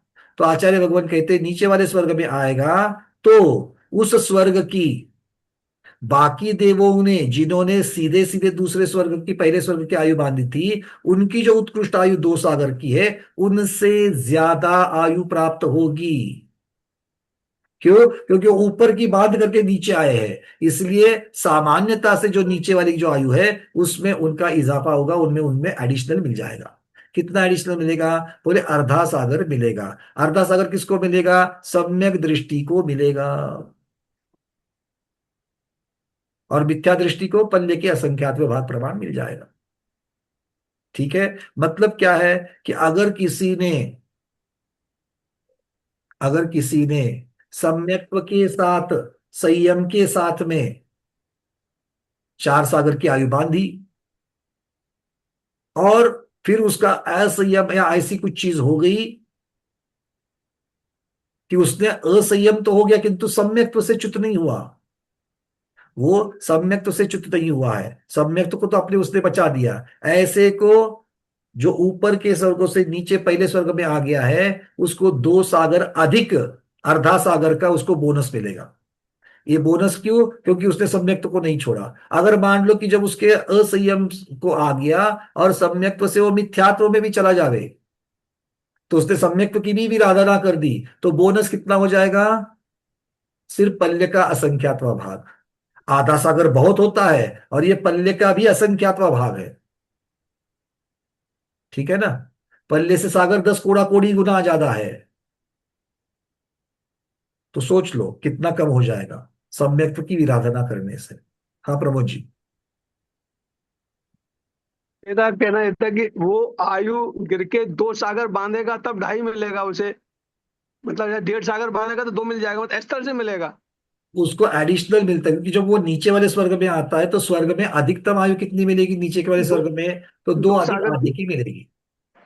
2 मतलब नहीं, समझ करो 1.5 सागर की आयु उसकी नीचे होके आता है तो फिर भी आधा सागर तो उसे ज्यादा ये यहाँ मिलेगा। पर इसका खुलासा यहाँ पर नहीं है, उसको देख करके बताना पड़ेगा क्योंकि ये फिर अलग भंग बन जाता है। यहाँ पर स्वर्ग टू स्वर्ग घाता इष्ट कह दिया, ऊपर के स्वर्ग की बात करके नीचे वाले स्वर्ग में आ गए। मतलब उत्कृष्ट की बात तो कर दी इन्होंने, लेकिन बीच की मतलब ये नहीं कहा कि क्योंकि बोनस कैसे उसकी मिलेगा। अपेक्षा, क्योंकि घाता इष्ट की अपेक्षा से ही उत्कृष्ट बनेगा। अब ये इसके साथ में और एक चर्चा उठेगी फिर, अगर दूसरे से गिर करके पहले में आया है क्या 10वें से गिर करके पहले में आया है, हाँ सही बात है। ये भी होगी। तो इस प्रकार से इनको भी, इसको तर्क भी मिल जाएगा और गाथा का हमें आधार में मिल जाएगा, तो उसको ढूंढ करके आपको फिर से बता देंगे। ठीक है? घाता इश्क और अघाता इश्क अगर मान लो कि इसका प्रमाण कहीं मिलता है तो, किंतु इतना ही है कि नीचे वाले स्वर्ग की उत्कृष्ट से उत्कृष्ट आयु जो है उसमें आधा सागर सम्यक दृष्टि को मिलेगी और पल्ले के असंख्यात विभाग प्रमाण ज्यादा मिथ्या दृष्टि को मिल जाएगी। ठीक है? चलिए आगे बढ़ते हैं। क्योंकि नॉर्मल कोर्स में तो अगर 2.5 सागर के बहाने का तो अपना सनत में पहुंच जाएगा, वो तो वैसे ही पहुंच जाएगा। अब ये भी हो सकता है कि नीचे गिरने का जो प्रमाण है, अधिकतर ललिता दी को और कुछ पता है कि दीदी कुछ और इसके ऊपर और प्रकाश डाल सकते हो? अनम्यूट करना। हाँ महाराज श्री नमोस्तु नमोस्तु नमोस्तु भैया, वंदना सभी प्रतिमाधारी को वंदना। भैया सत्संख्या और योग द्वार पढ़े थे, उसमें आया था जी वहां जिस स्वर्ग में वो जा रहा है च्युत होकर के, उस स्वर्ग की जितनी आयु है, एक्चुअल जो आयु है, उससे अगर वही संयम से च्युत होके जा रहा है तो आधा सागर बढ़ जाएगी। जैसे पहले दूसरे स्वर्ग की आयु, उत्कृष्ट आयु 2 सागर है, अगर उसमें कोई जा रहा है तो उसकी 2.5 सागर हो जाएगी। और जो जैसा आपने अभी बताया कि मिथ्यात्व से जा रहा है तो पल्ले का संख्या यानी असंख्यात वर्ष बढ़ेंगे। तो वहां पर यह शंका आ रही ना भाई साहब को, प्रमोद भाई साहब, तो जिस स्वर्ग में वो जा रहा है वहां की जो एक्चुअल उत्कृष्ट आयु है उससे आधा सागर बढ़ेगी अथवा पल्ले का असंख्यातवां भाग बढ़ेगा। इसका मतलब ये प्रमाण हो जाता है कि उससे नीचे वाली बंधेगी नहीं, ऊपर से नीचे आ रहे तो मध्यम वाली बंधेगी नहीं उसकी। अलग आपको ये कहना है? हाँ, मध्यम ठीक, वाली नहीं बढ़ेगी, चलो बिल्कुल। ठीक, चलिए ठीक। अब चलते हैं। अब यहाँ पर एक एक का बता रहे हैं कि घातायुषोपेक्षा, घातायुष की अपेक्षा पुनर्धे सागरोपमे सागरोपमार्धे नाधिके भवता। तो सागरोपम अर्ध मतलब आधे सागर से वो अधिक हो जाएगा, अर्ध सागर से अधिक हो जाएगी। एवं अर्ध सागरोपम अधिकम घातायुषा देवानाम सहस्त्रार कल्प पर्यंतम। ये आधा आधा सागर की जो एडिशनल बोनस मिलने वाला है। क्यों यहां पर सिर्फ सम्यक दृष्टि की चर्चा क्यों कर रहे हैं? क्योंकि उत्कृष्ट आयु की चर्चा चल रही है। तो 2.5 सागर सम्यक दृष्टि घातायुष्क की होगी, मिथ्या दृष्टि घातायुष्क की 2.5 सागर नहीं होगी। इसलिए यहाँ पर सम्यक दृष्टि की चर्चा उत्कृष्ट की अपेक्षा से ली है। और उसके साथ में यहाँ पर और क्या कह रहे हैं ये, इसके साथ में कह रहे हैं कि घातायुष्क का ये जो घातायुष्क वाली जो व्यवस्था है, आधा आधा सागर जो अधिक करने की है, वो कहाँ तक बता रहे हैं? सहस्त्रार कल्प पर्यंतम। तो 12वें स्वर्ग तक ही है। तथा समुत्पत्तेर भावात। इसका अर्थ क्या करेंगे? तथा समुत्पत्तेर भावात,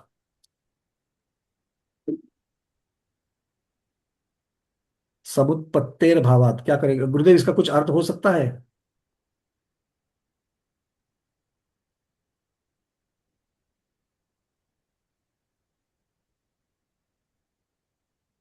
तो इन्होंने इसका कोई नीचे तो टीका नहीं करी है इन्होंने हिंदी में, उससे आगे उनकी उत्पत्ति नहीं होती यहां तक लिख दिया पर, और अस्तु बोल दिया बस। हाँ ललिता दीदी, इसका अगर आप तो संस्कृत की अच्छी जानकार है, बोलिए। वो आगे 12वें स्वर्ग से ऊपर इनका उत्पत्ति नहीं होगी अभावात। हाँ पर ये जो शब्द लगे थे तथा समुत्पत्तेर भावात, मतलब ये उसकी अपेक्षा बता रहे हैं। हाँ, तो ये अपेक्षा क्या है? समुत्पत्तेर भावात का अर्थ क्या करेंगे? हाँ, समुत्पत्ति अभावात, उससे आगे उनकी समुत्पत्ति होने का अभाव है। अच्छा अभावात मतलब उसको कह रहे हैं उत्पत्ति का अभाव है, इतना ही बात बता रहे हैं बस, इतना ही। हाँ, 12वें स्वर्ग तक ही है घाता, इसकी उत्पत्ति कारण कहाँ नहीं तक बता है? रहे, कोई बात तो नहीं। 12वें स्वर्ग तक है, उसके आगे समुत्पत्ति होने का अभाव है। गुरुदेव आपका माइक बंद है गुरुदेव। अभी सागर जी महाराज का माइक बंद है। हाँ बोलिए महाराज जी। भुजगार बंद और अल्पतर बंद 12वें स्वर्ग तक ही होता है। फिर से बोलिए महाराज जी। भुजगार बंद और अल्पतर बंद 12वें स्वर्ग अच्छा तक ही भुजगार की होता है। चर्चा कर रहे हैं, भुजगार की चर्चा कर रहे हैं, ठीक है। वो 12वें तक ही होता है। इसलिए सागरोप में अधिके, तो 12वें स्वर्ग तक ही अधिक अधिक लगता है। गुरुदेव इसका कोई कारण कहीं पर आ गया क्या? किसी ग्रंथ में इसका कोई कारण दिया है क्या? वो घात आदि के जो कारण दिए ना, उसके ऊपर तो आयु फिक्स है, उसमें बिल्कुल न कमती ज्यादा कुछ नहीं होगी। हाँ मतलब उसको तो फिर नियोग ही कहेंगे कि भाई ऐसे वाले जीव उत्पन्न होकर के जहां तक ही हो सकते, ऊपर में नहीं हो सकते। मतलब ऊपर वाली आयु बांधने वालों के सम्यक्त्व को च्युत हो जाए ऐसे भाव नहीं बनते हैं, या सम्यक्त्व से संयम से च्युत हो जाए ऐसे भाव नहीं बनते, ये इसका अर्थ निकलता है। बस चलिए आगे बढ़ते हैं। कहाँ तक आ गए थे? पहले 2 स्वर्ग की बात बताइए भैया। हाँ, ऊपर से यहाँ क्या समझ रहे हैं? ऊपर से मतलब नवग्रह। देखो के ऊपर जितने आरण अच्युत, हाँ महाराज जी 16वें स्वर्ग तक का आरण अच्युत नवग्रह अनुदेश अनुत्तर सब सर्वार्थ सिद्धि सब आएंगे। हाँ सर्वार्थ सिद्धि तक आएंगे। हाँ नहीं वही कहते ऊपर तक का मतलब, आप अभी क्या चीज बोले ना, कुछ बोले अभी। नहीं 12वें स्वर्ग तक के जो आयु जो बांधी है, तो इसका मतलब है कि जो जीव अब 12वें स्वर्ग में जो आएगा 12वें स्वर्ग में जो घाताइश को बन करके आएगा वो कहाँ से आ सकता है? 9वें ग्रेवक तक जाते हैं भैया मिथ्या दृष्टि जीव मुनि महाराज बन के। नहीं, मिथ्या दृष्टि की चर्चा नहीं, बात सम्यक अलग दृष्टि है, की वो चर्चा है। वहां की बात नहीं है, मिथ्या दृष्टि और सम्यक दृष्टि की बात नहीं है। और जो आयु का कमती बढ़ती होना है ना, आयु का जो उत्कर्षण उत्कर्षण है वो हाँ, 12वें स्वर्ग तक है, बाकी हाँ, के वो फिर 12वें जो स्वर्ग तक है। आयु है वो ही है।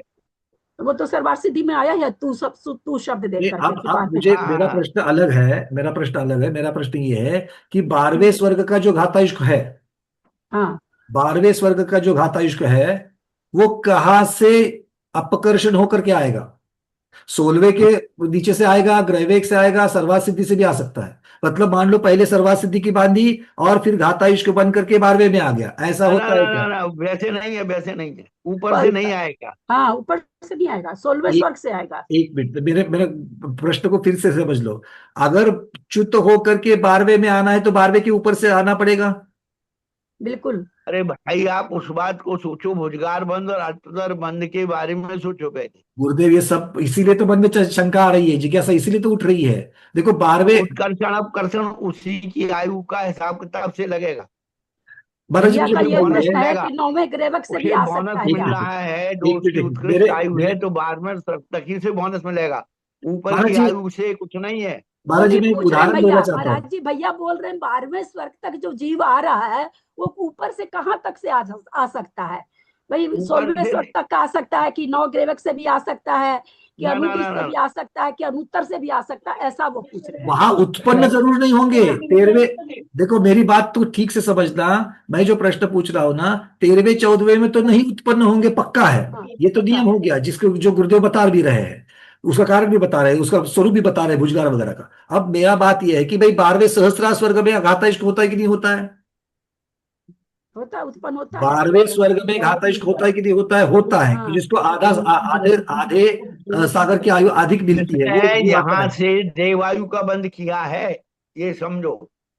महाराज जी कुछ और बताने लग रहे नहीं नहीं, मैं गुरुदेव मैं ये कह रहा हूं कि सहस्त्र स्वर्ग में जो घातायुष्क है, जिसकी आयु जिसकी आयु ये कह रहे हैं कि 12.5 या आगे आगे कितना होता है वहां पर, जो भी हो उससे चलो आधा जो भी सागर होगी ज्यादा, उसकी, हाँ, जो भी होगी शता सहस्त्रार की जो भी आयु होगी, उससे आधा सागर सहस्त्रार वाले को आधा सागर मिल गया उसको। तो आधा सागर मिलने के लिए उसने पूर्व में कौन सी बांधी थी जहां से च्युत होकर के वो आया? क्या उसने 16वें स्वर्ग की बांधी थी? क्या उसने ग्रहवेग की बांधी थी? नहीं नहीं नहीं नहीं, क्योंकि उसने जो 12वें बांधी की तो है, होकर के 12वें में आ रहा है, मतलब 12वें के ऊपर की बांध करके नीचे आ रहा है। भैया 16वें ऊपर स्वर्ग की तक तो बांध के तो कंफर्म नीचे है ही आएगा है। नहीं। 16वें स्वर्ग तक के देव का तो पढ़ा हुआ है, 9 ग्रेवक 9 अनुदिश और जो आप 5 अनुत्तर की वहां के बात कर देवों रहे का हैं। नहीं भैया, वहां से नहीं आएंगे। हाँ वहां के हाँ नहीं तो जा रहे हैं। गुरुदेव क्या 16 स्वर्ग जैसा दीदी कह रही है कि 16 स्वर्ग वाली बात, तो दीदी आपको प्रमाण कहाँ से है ये? अभी भैया याद नहीं है, बस चलो ऐसा मतलब ढूंढना पड़ेगा, तो ये आपने सुनी हुई तो बात, कम से कम ये तो पता चल रहा है कि भाई कहीं ना कहीं से वो तो थोड़ा सुना हम है। देख करके बता देंगे पंकज जी, हाँ महाराज जी, देखो हमारा प्रश्न महाराज जी संगम साहब बिल्कुल से देख के बिल्कुल बता देंगे। दो अलग चीजें हैं। आप जो कह रहे हो आप बिल्कुल बाबा वाक्य प्रमाणम कि भाई आगम की बात हम लोग मान रहे हैं कि 13वें स्वर्ग में घातायुष्क वाला उत्पन्न नहीं होगा, 14वें में भी नहीं होगा, ऊपर में तो बात ही छोड़ दो। किंतु जैसे 12वें वाला 10वें में आ सकता है, 12वें वाला 11वें में आ सकता, मतलब 11वें 12वें वाला जो है नीचे वाले 10 स्वर्ग युगल में आ सकता है, वैसे 12वें में जो घातायुष्क उत्पन्न हो रहा है वो कहाँ की आयु बांध करके नीचे आ रहा है, ये हमको चाहिए। और कहाँ भैया तक की बांध करके? 16वें वाला भी आ सकता है भैया, पहले दूसरे वाला भवंत्रिक में जा सकता है। हम तो नीचे ज्यादा नहीं जा रहे दीदी, हम तो नहीं नीचे नहीं वो जा भी रहे। हो सकता है, ऐसा नहीं समझे कि मतलब 14वें वाला 16वें वाला 12वें में आएगा, तो ऐसा जैसे कोई नहीं है भैया। पहले दूसरे में आने वाला 5वें 6ठे से भी आ सकता है, तीसरे हाँ। चौथे से भी आ सकता है, 9वें 10वें से भी आ सकता है, 11वें 12वें से भी आ सकता है। अब प्रश्न है क्या 13वें 14वें से आ सकता है? ये मेरा प्रश्न है। हाँ भैया। तो इस 13वें 13वें 14वें से 14वें 12वें में भी आ सकता है क्या, और 13वें 14वें से पहले दूसरे में भी आ सकता है, कि कहीं भी बीच में भी आ सकता है क्या, ये चाहिए। 16वें मतलब स्वर्ग तक का घातायुष तो के, घातायुष का है ही है भैया, 16वें घातायुष स्वर्ग के वाला। बनने से पहले उसने कौन सी आयु बांधी थी, ये हमको चाहिए बस। लेकिन नवग्रहवक 9 969 मैं अभी नहीं बता पाऊंगी, पर 16 चलो, स्वर्ग तो हम वाले देव कोई बात कहते हैं। नहीं, कोई बात नहीं, हम सबके लिए आपने बताया, हम सबके लिए यहाँ पर ये विषय बन जाएगा कि इसको ढूंढने के लिए ये प्रसंग बन जाएगा कि इनको थोड़ा ढूंढना पड़ेगा या गुरुओं को पूछना पड़ेगा। ठीक है, चलिए आज आचार्य भगवान आएंगे तो आचार्य भगवान को इसी से शुरुआत करके पूछ लेते। चलिए आए नहीं अभी तक। अब गाथा को पूर्ण करते हैं, क्योंकि महाराज जी तो अभी तक नहीं आए हैं। कोई मैसेज है क्या, देखते हैं।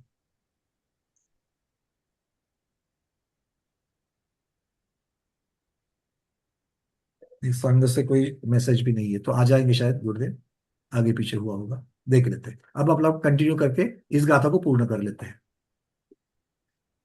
शरद कुमार माहेंद्र यो देवानाम परमायु सप्त सागरोपमानी। अब सारा ये अघातायुष की अपेक्षा से वर्णन है, घातायुष की अपेक्षा से आधा आधा सागर जोड़ देना। ब्रह्म ब्रह्मोत्तरियो देवानाम परमायु दश सागरोपमानी, किंतु लोकांतिका नाम सारस्वतादिनाम अष्टौ सागरः। अब लोकांतिक देव ये ब्रह्म ब्रह्मोत्तर ब्रह्म स्वर्ग के अंत से आ रहे हैं। तो ब्रह्म ब्रह्मोत्तर की जब चर्चा चल रही है, ब्रह्म ब्रह्मोत्तर की जो चर्चा चल रही है, उसके लिए तो उन्होंने उत्कृष्ट बता दिया कौन सा वाला, दश सागर। किंतु सारस्वत आदि जो लोकांतिक है उनकी 8 सागर बता दिए। गुरुदेव विराजमान हो चुके हैं। हम इस गाथा को आज, इस टीका को यही रोक देते हैं, क्योंकि अब तक समय पहले ही पूर्ण हुआ चाहता, और आगे बढ़ते हैं। आज के स्वाध्याय को गुरुओं के श्री चरणों में बारंबार नमोस्तु वंदनामि इच्छा करते हुए यही पर समापन करते हैं। जैनम जयतु शासनम, जैनम जयतु शासनम, जैनम जयतु शासनम। सबसे पहले दर्शन कर लेते हैं।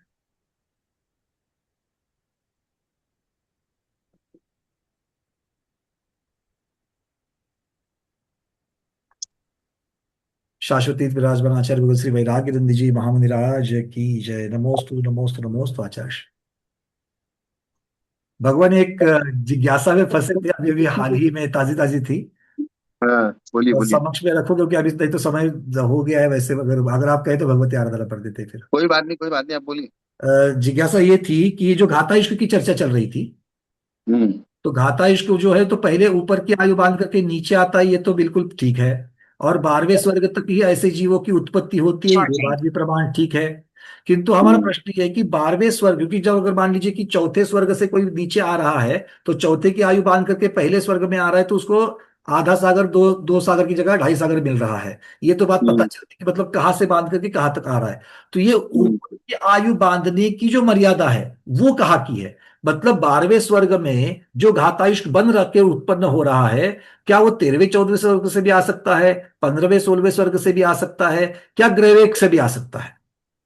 मतलब बांधते वक्त ग्रहवेग की बांधी और वो कम होकर के घातायुष्क होकर के 12वें तक उत्पन्न हुआ। उत्पन्न तो 12वें तक ही होंगे या काटे नियम, ठीक है, किंतु वो पहले बांधते वक्त कहां तक की बांध सकता है और फिर वो नीचे गिर सकता है, ये बात हमको चाहिए। क्या सर्वार्थ बात सिद्धि को थोड़ा बांध करके नीचे आ सकता है? नहीं, सर्वार सिद्धि बांध के नीचे आ सकता है, इस बात को थोड़ा सा चिंतन करके बताना पड़ेगा। बस बस ये मतलब कि, क्योंकि ललिता दीदी को उनको याद आ रहा है कि 16वें स्वर्ग तक बांध करके नीचे आ सकते हैं, उसके ऊपर की बांधी हो तो नीचे नहीं आ सकते। तो इसको एक बार हमको कई प्रमाण अगर मिल जाए इसका, तो हम लोग उसको नोट करके पीडीएफ पे डाल दें। जैसे 7वें नरक की बांध के वो पहले नरक में, ऐसा बोलते हैं ना, 7वें नरक की बांध के पहले नरक में आया। नरकों में तो सीधा सीधा उदाहरण ही है श्रीनिक महाराज का, वो ऐसा बोलते हैं। तो क्योंकि अब वहां पर 7वें से नीचे बांधने के लिए कुछ है ही नहीं उनके लिए, तो यहाँ पर भैया ऊपर भी कहाँ तक बांध करके नीचे आएंगे? थोड़ा सा बीच में बोलने के लिए क्षमा चाहूंगी। नमोस्तु आचार्य श्री, नमोस्तु मुनिश्री, वंदना भैया। मैंने विकास भैया को लिख के भेजा था, ऊपर अनुत्तर तक के आ सकते हैं। अब देखो ये विकास भैया जी अनुत्तर तक के कह रहे हैं, मतलब सर्वार्थ सिद्धि को लेना है कि नहीं लेना अनुत्तर में अब, क्योंकि वो स्पेशल है। मेरे हिसाब से तो सर्वार सिद्धि का भी आ जाना चाहिए। अनुत्तर में तो वो भी आता है ना, 5 अनुत्तर में उसका भी नाम है। क्या गुरुदेव, ये आचार्य भगवान, ये हम लोग चर्चा क्यों कर रहे हैं, ये हमें सिर्फ ये नहीं जानना है। तो इसका मतलब है कि वहां की आयु बांधने वाला भी ऐसे परिणामों को प्राप्त हो सकता है कि वो नीचे तक आ जाए, तो ये उसको हमको लेकिन चाहिए, कन्फर्म उसकी भावभाषा करनी चिंतन है। कंफर्म देख के और चिंतन करके बताऊंगा। ठीक है गुरुदेव, बिल्कुल इसको हम लोग इसका प्रमाण देख करके ही मानेंगे इसको। चलो हाँ, क्योंकि मैं खाली उचंती बात करने से फायदा नहीं ना। बिल्कुल बिल्कुल ठीक, क्योंकि चलो कहीं कहीं से हमको कुछ रेफरेंसेस संदर्भ आ रहे हैं, किंतु आगम प्रमाण देख करके इसके ऊपर निर्णय किया जाएगा। हाँ, उसको उसको एग्जैक्ट अपन 2-4 किताबों में देखेंगे, तब जाके उसका काम बनेगा। ठीक है गुरुदेव, ठीक है, चलिए। प्रश्न ये हुआ घातायुष्क कहाँ कहाँ से आ सकता है। हाँ, घातायुष्क कौन सी आयु बांध करके घातायुष्क बन सकता है, घात तक की आयु बांध करके।